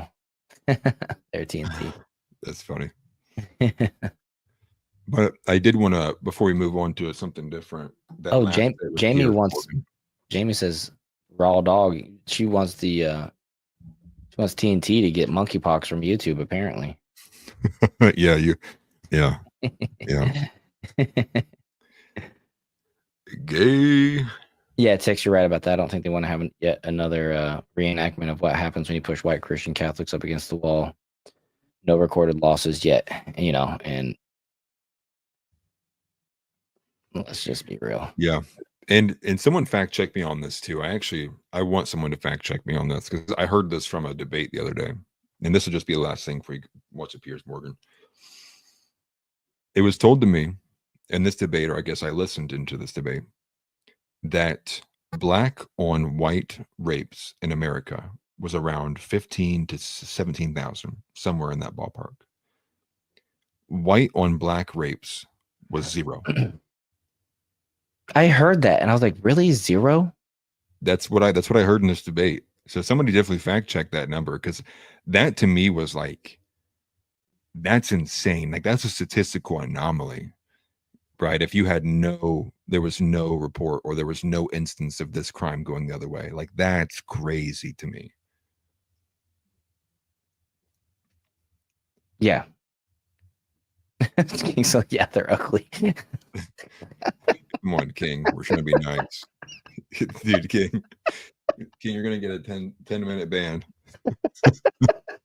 King. Oh my goodness, you guys. Yeah, well, that wasn't the point I was trying to get across, but it was more so the fact of that's a wild disparity on something like that. Just a 0, not 1. Right. That's yeah, 17,000 versus 0. Maybe because they can run faster. Oh man, Jay, that's funny.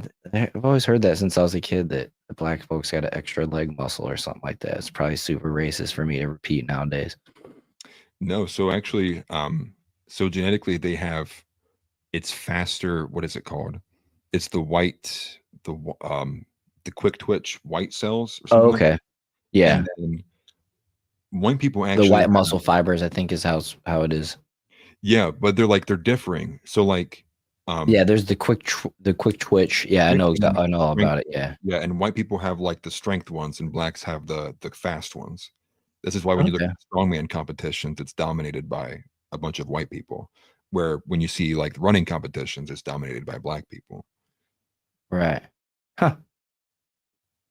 Interesting. Yeah. Well, yeah.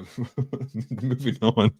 Here's the Piers Morgan video just to wrap up this story. Sorry, we're all the same. We're all brothers, by the way. I don't look at the division like that, but right. Yeah. No, right. Yeah. I'm wishing I had extra leg muscle. I was an athlete as a kid, so it's a good thing. Right. Sorry, moving on. Yeah, no, just to wrap it up, I just wanted to visit the Piers Morgan because basically the framing of it, this guy calls them rats, but jumping ship, right? And I thought this was kind of a crazy admission from Piers Morgan. Normally he definitely does have kind of left-wing views, but as it pertains to some of the more international stuff, he's not been too open about how he truly feels about the conflict. This was him basically giving a sorry, but Jay just killed me. Sorry, Jay. Just killed me live on stream. Not only an extra leg muscle, but an extra leg. That's where I need the stream deck. But right. Yeah, I was messing around with this earlier. I'm sorry. Champions about this. I thought I couldn't turn it off there for a second. I was like, "Oh, that'll be bad to do the rest of the stream." With that. All right, I totally just derailed the whole thing because Jay got me. You guys got me. You got me. Yep, we're all never beating the racist allegations now. Extra leg got me. That's funny.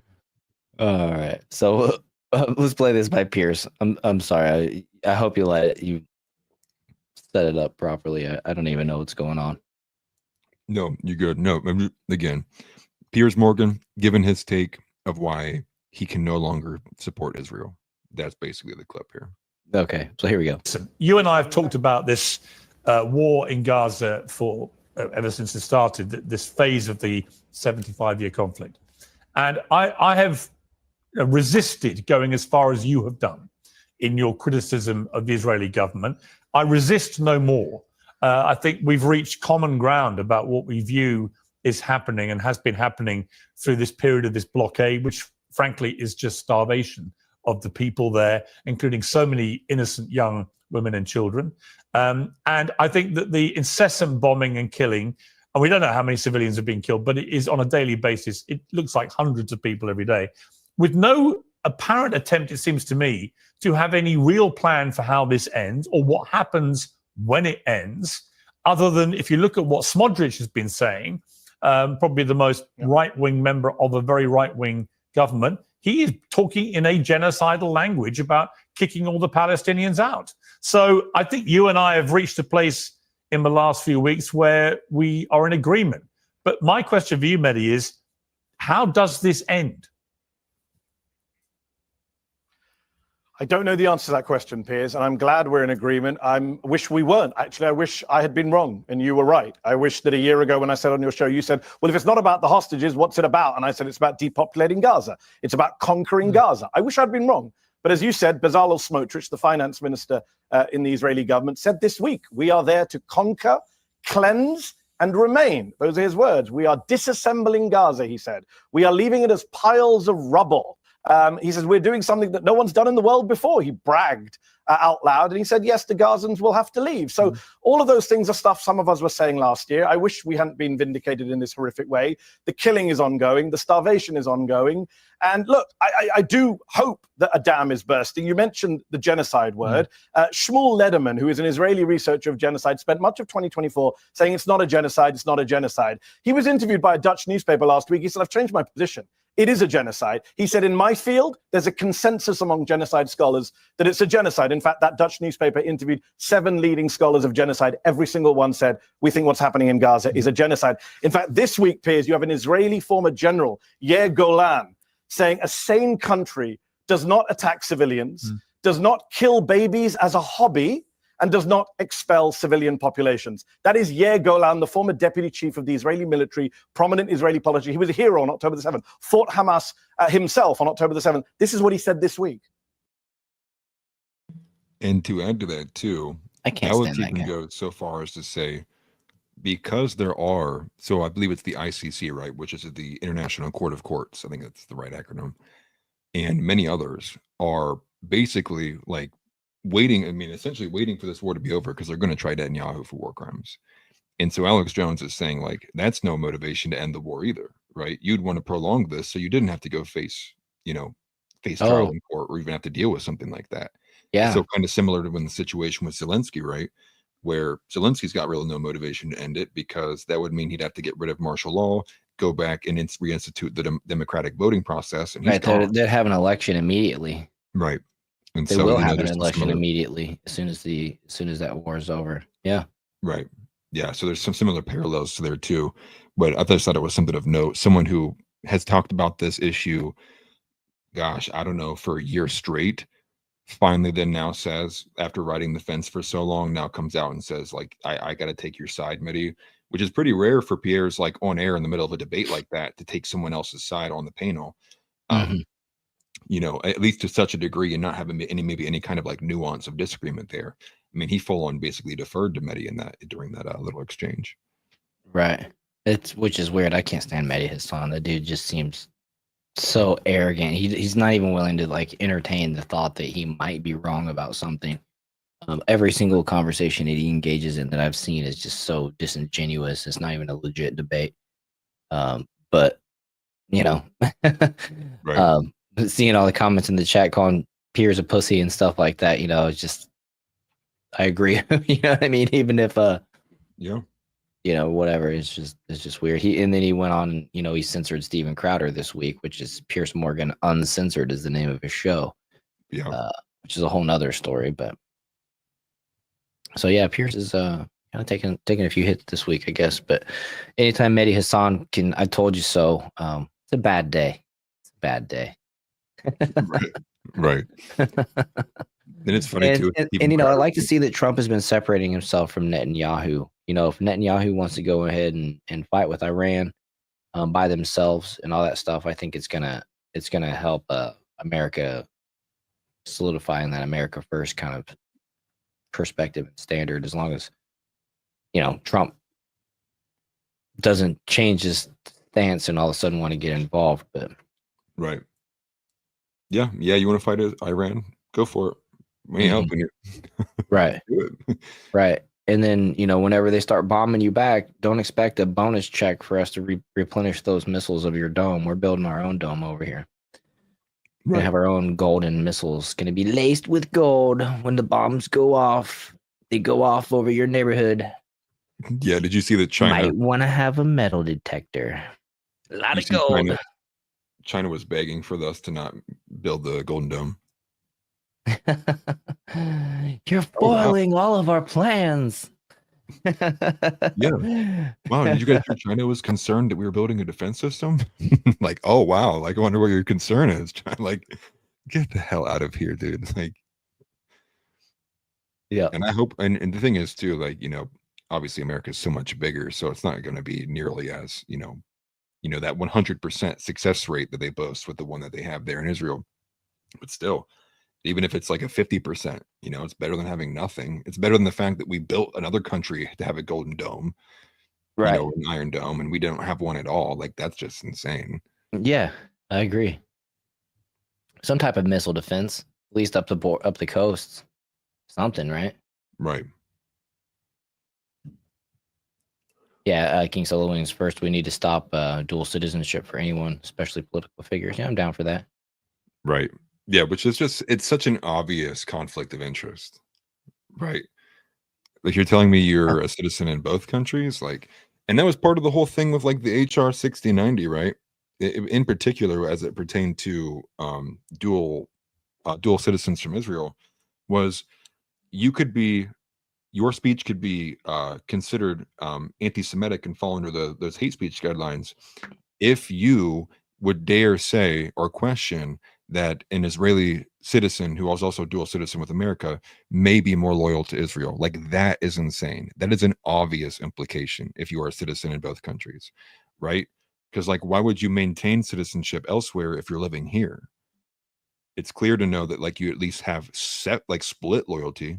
And if you're Right. a politician in my country, I want you to have 100%, like, undeniable loyalty. Like, we don't even like half the people here who were born here who are our politicians.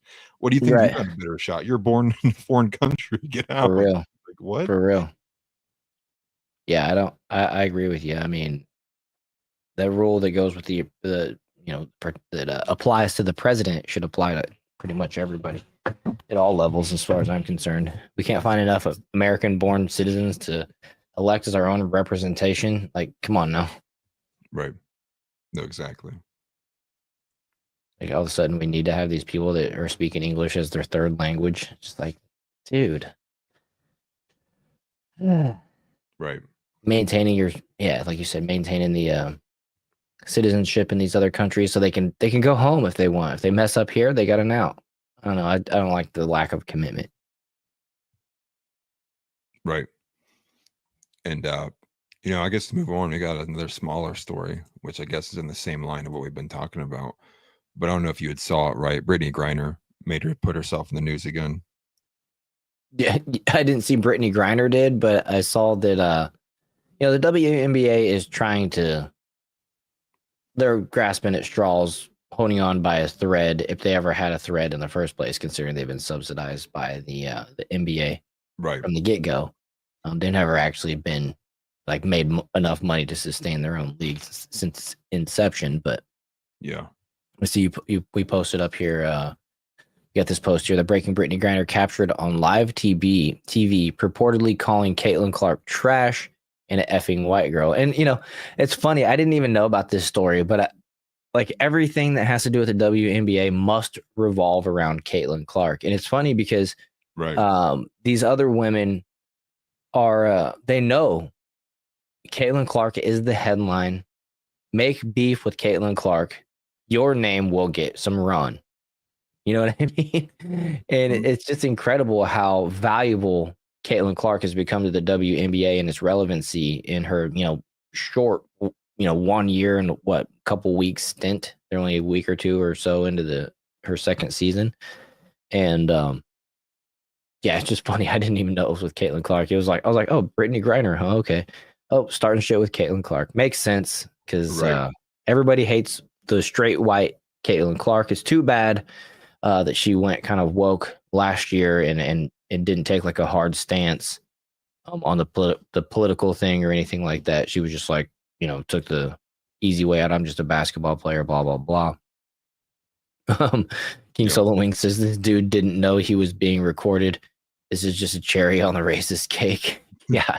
I mean, if you've ever heard Brittany Griner speak or seen the video of her shooting baskets around her pool with her shirt off. Yeah, his voice is deeper than mine. It's there's no semblance of a woman at all. It's so weird. Yeah. No, and that's House is right. I mean, like they're using Caitlin Clark to get the WNBA into the news, so people are more intrigued and interested by it. Yeah, well, they have to. They have to. Right. Well, you know what's funny is, no joke, I'm not even joking you. I found somebody who actually watches the WNBA, and it is my wife's grandfather. He cares more about watching the Indiana Fever than he cares about the Pacers, and the Pacers are about to go to the chip in the NBA, which I thought was funny. But he really likes the Caitlin Clark, and I think there's a lot of people in Indiana that really resonate with her. And it was just disappointing when she gave those woke comments, because right. I think, to me, I mean, I guess she could have become a superstar had she just sunk her heels in and been like, "Nah, I'm a patriot." Right. She really could have been championed by the entire MAGA base, and that would have fueled the WNBA like to the next level. But potentially, most likely, honestly. And not even just jerseys. MAGA though. I mean, I'm thinking like of all the white girls who are looking up to her. Oh, well, that's true. Right. And it's like you could have had a huge statement that would have, resonated with so many young women. But again, like Riley Gaines did initially, you chose to tuck your tail between your legs, and she probably might not say anything until we literally have an event where one of these girls like tries fighting her on the court or something like that. And we've seen it get like pretty aggressive with her, right? Like super hard fouls. And like, once again, like you can't wait until it actually affects you before you finally say, oh wait, hey, maybe I should say something. Right. Tix says she's a relatable athlete in general and is basically the first female basketball player who plays the game like a dude. Well, yeah, she just has general. She's skilled. She's actually skilled at the sport. I'm not saying that she can like jump high enough to dunk, but when you can shoot from all over the court and have a high percentage and make clutch shots, to win key games and things like that, that's what sports is all about. And whether you're a man or a woman, those are the exciting things to watch, right? And so, yeah, Caitlin Clark brought that excitement to the league, and then she's just basically been resisted by the woke LGBTQ, DEI, diversified, climate that is the rest of the WNBA. And it's just so funny that they're so bigoted that they're willing to try to destroy Caitlin Clark's career, even though she's going to be the biggest booster to their pocketbook and their fame and everything else in the process. So it's just crazy, Right. I also have a feeling, and I can't remember what the famous ice skater's name is, but do you remember that famous instance where that ice skater got like her leg slashed in like that competition? There's like movies about it even. I have a concern that like that maybe that somebody tries to actually like harm her in a way that like keeps her off the court for good. Well, the woman last year stuck her fingernail in her eyeball. Right. I don't know if it was just the start of this year too, but I've seen a lot of like she got scratched on her face. Like it's not just basketball fouls. You know what I mean? It's like flagrant, described flagrant, but you know what I mean? It's like literally assault, not just the basketball foul. But Abigail says we need influencers to. Oh, sorry. She says we need influencers and bigger people turning the racist comments on its head and saying the same stuff about black people until we realize hypocrisy. Yeah, that reminds me of when like Lil Wayne went and talked about the cops that were all stepping over his body when he was a kid, and then the one cop that like picked him up and actually like showed that he cared, and you know what I mean? Like people Yeah. like those stories, more of those stories where Lil Wayne's like, y'all are messed up. This was a white cop when all the black cops were stepping over my body. The white cop stopped and actually had compassion and cared for me, you know, or whatever. And was it Morgan Freeman said, I don't want a month. I think it was Morgan Freeman, right? He's like, what is Black History Month? I don't want a month, you know, and like people would come out and speak more just honest Right. about how people like to be treated on a human level. Totally agree. Right. No, and yeah, chat was right. Yeah, the Tanya Harding and Nancy Kerrigan. You were talking about Tanya Harding. Okay, you said slashed her leg. Yeah, they crushed it. It was like they hired baton. somebody to hit her with a baton or with like a metal club or something like that in the knee and destroy her knee. Yeah, that was a big scandal. That was a part of my youth. Yeah, I'm just curious and fearful that something like that may happen to Caitlyn. I think so too. And women are catty enough to do that kind of crap, and we have the history with, like you said, Nancy Kerrigan and Tanya Harding. They really would. They're like, even though Caitlin Clark is good, and it'd be better for them to just do like what Brittany Griner and the other one, Angel Reese, has done, and just make a rivalry out of her and capitalize money. You know what I mean? Basketball rivalries have made the sport.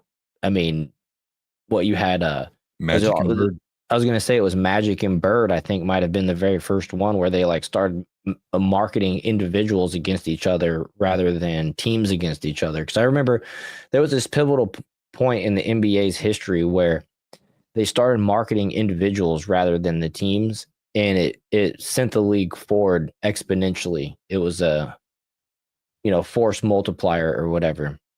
Right.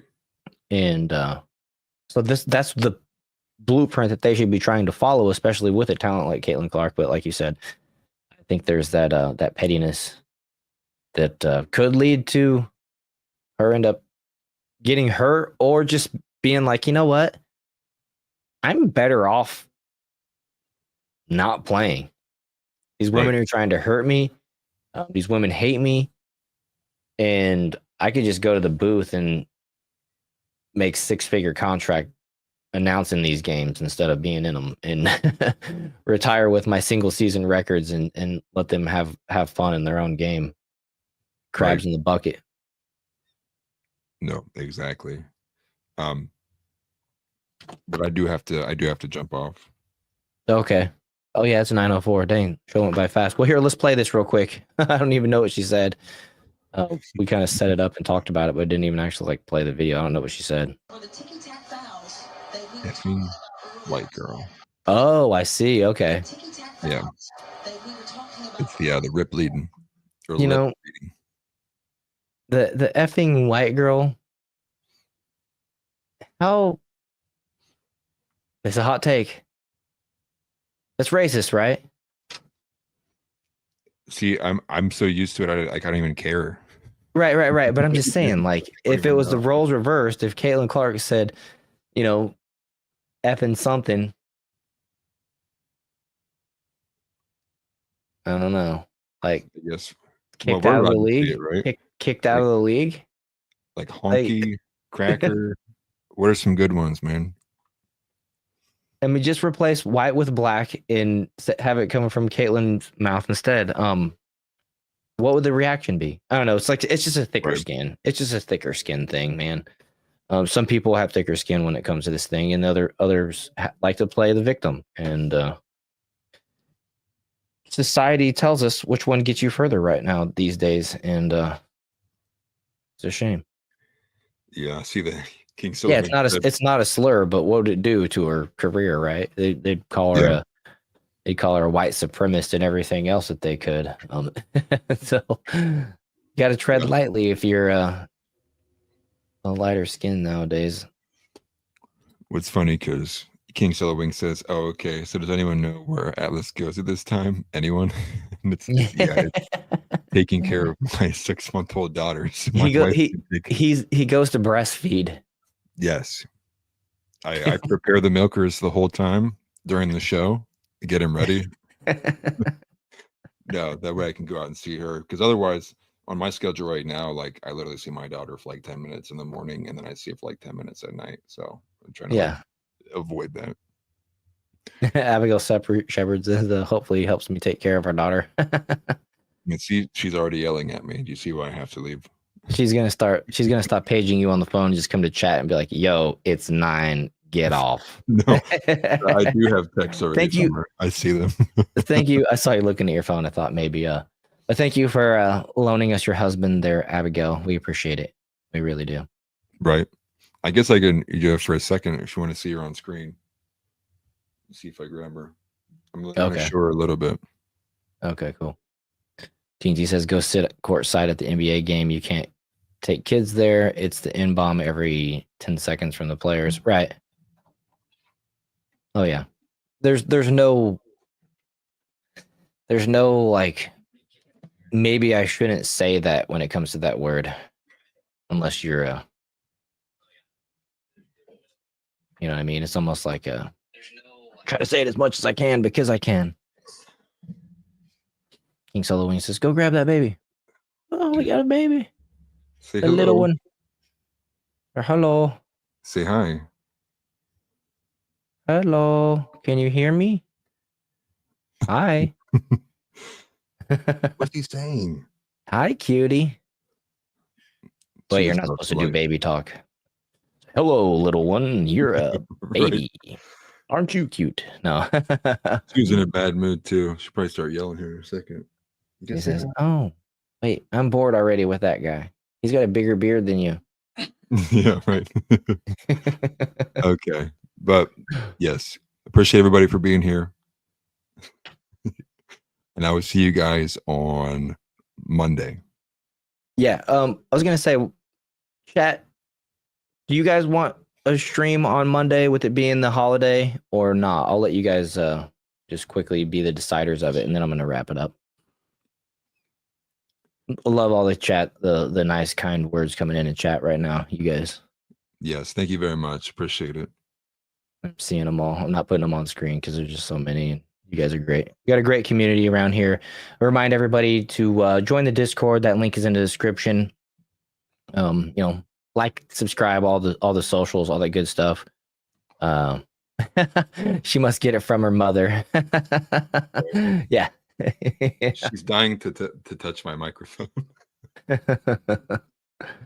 That's good stuff. Yeah, honor our fallen veterans. See, that's the thing. I don't know.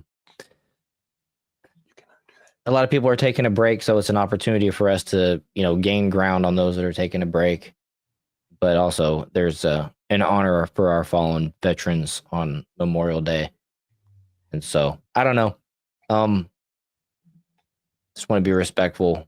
I don't think Atlas or I have anything like family-wise that would keep us away. So we'll probably do a show. Maybe we'll do a shortened show.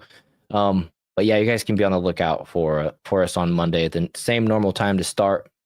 And we'll play it by ear if we're going to do the full length, or if folks are just not showing up, then we might just go ahead and cut it off. Because, you know, everybody should be out enjoying the day and remembering, you know, the people that we need to remember. And so, your kid flies on Sunday. What the heck? The colors, man. Just and also, me and Chris will be alive at 9 a.m. Eastern time tomorrow on the new channel. Could be a lot more Christian bend there. Basically going to be like a digital church service, essentially. A little bit more fellowship, and I'll probably be in a rotation, posting occasional videos in the same light. Probably more so closer to things like theology, philosophy, as well as maybe historical context in terms of biblical terms, in different scenarios like that too. So definitely check that out tomorrow if you guys are interested.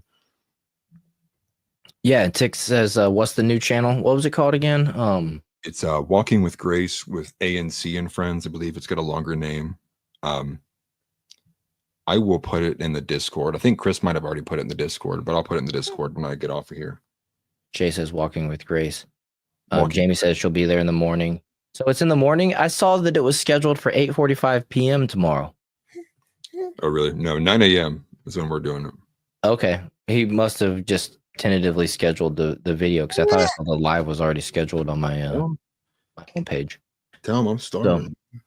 So yeah, it's just starting. I think it's got like 20 subs or something like that. So guys, make sure you do find that. The link will be in the Discord. If you're already in the Discord, we can get it to you. Don't have it available right at the moment, but yeah. Anyways, with that, let me just go ahead and tell you guys the verse of the day, and we'll get out of here. Let me open up this YouVersion app of the Bible. The verse of the day today is Matthew 25:35 through 36. For I was hungry, and you gave me something to eat. I was thirsty, and you gave me something to drink. I was a stranger, and you invited me in. I needed clothes, and you clothed me. I was sick, and you looked after me. I was in prison, and you came to visit me. So that's the verse of the day. That was Matthew 25:35 through 36 from the YouVersion Bible app. And other than that, you guys, I'll just say we'll see you on Monday. I hope you guys have a wonderful Sunday. And as always, and I think I forgot last show actually, but Christ is King. That's right. Christ is King, you guys. And we'll see you Monday. Yeah. Take care, everybody.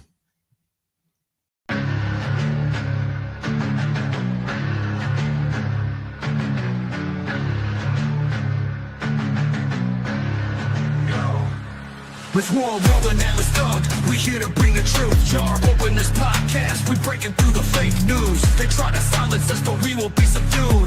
We're bearded alpha males here to save the youth. Spitting fire on the mic with the bass Christian takes. Exposing the lies, keeping the demons at bay. We ain't afraid to speak up. We won't be swayed. Jar open this podcast where the truth is laid. Jar openers, cracking open the lies. We're rolling Atlas up. We're here to rise. Bearded alpha males saving the youth from the godless demons, spreading the truth. We ain't playing games, we're on a mission to awaken the masses with our intuition.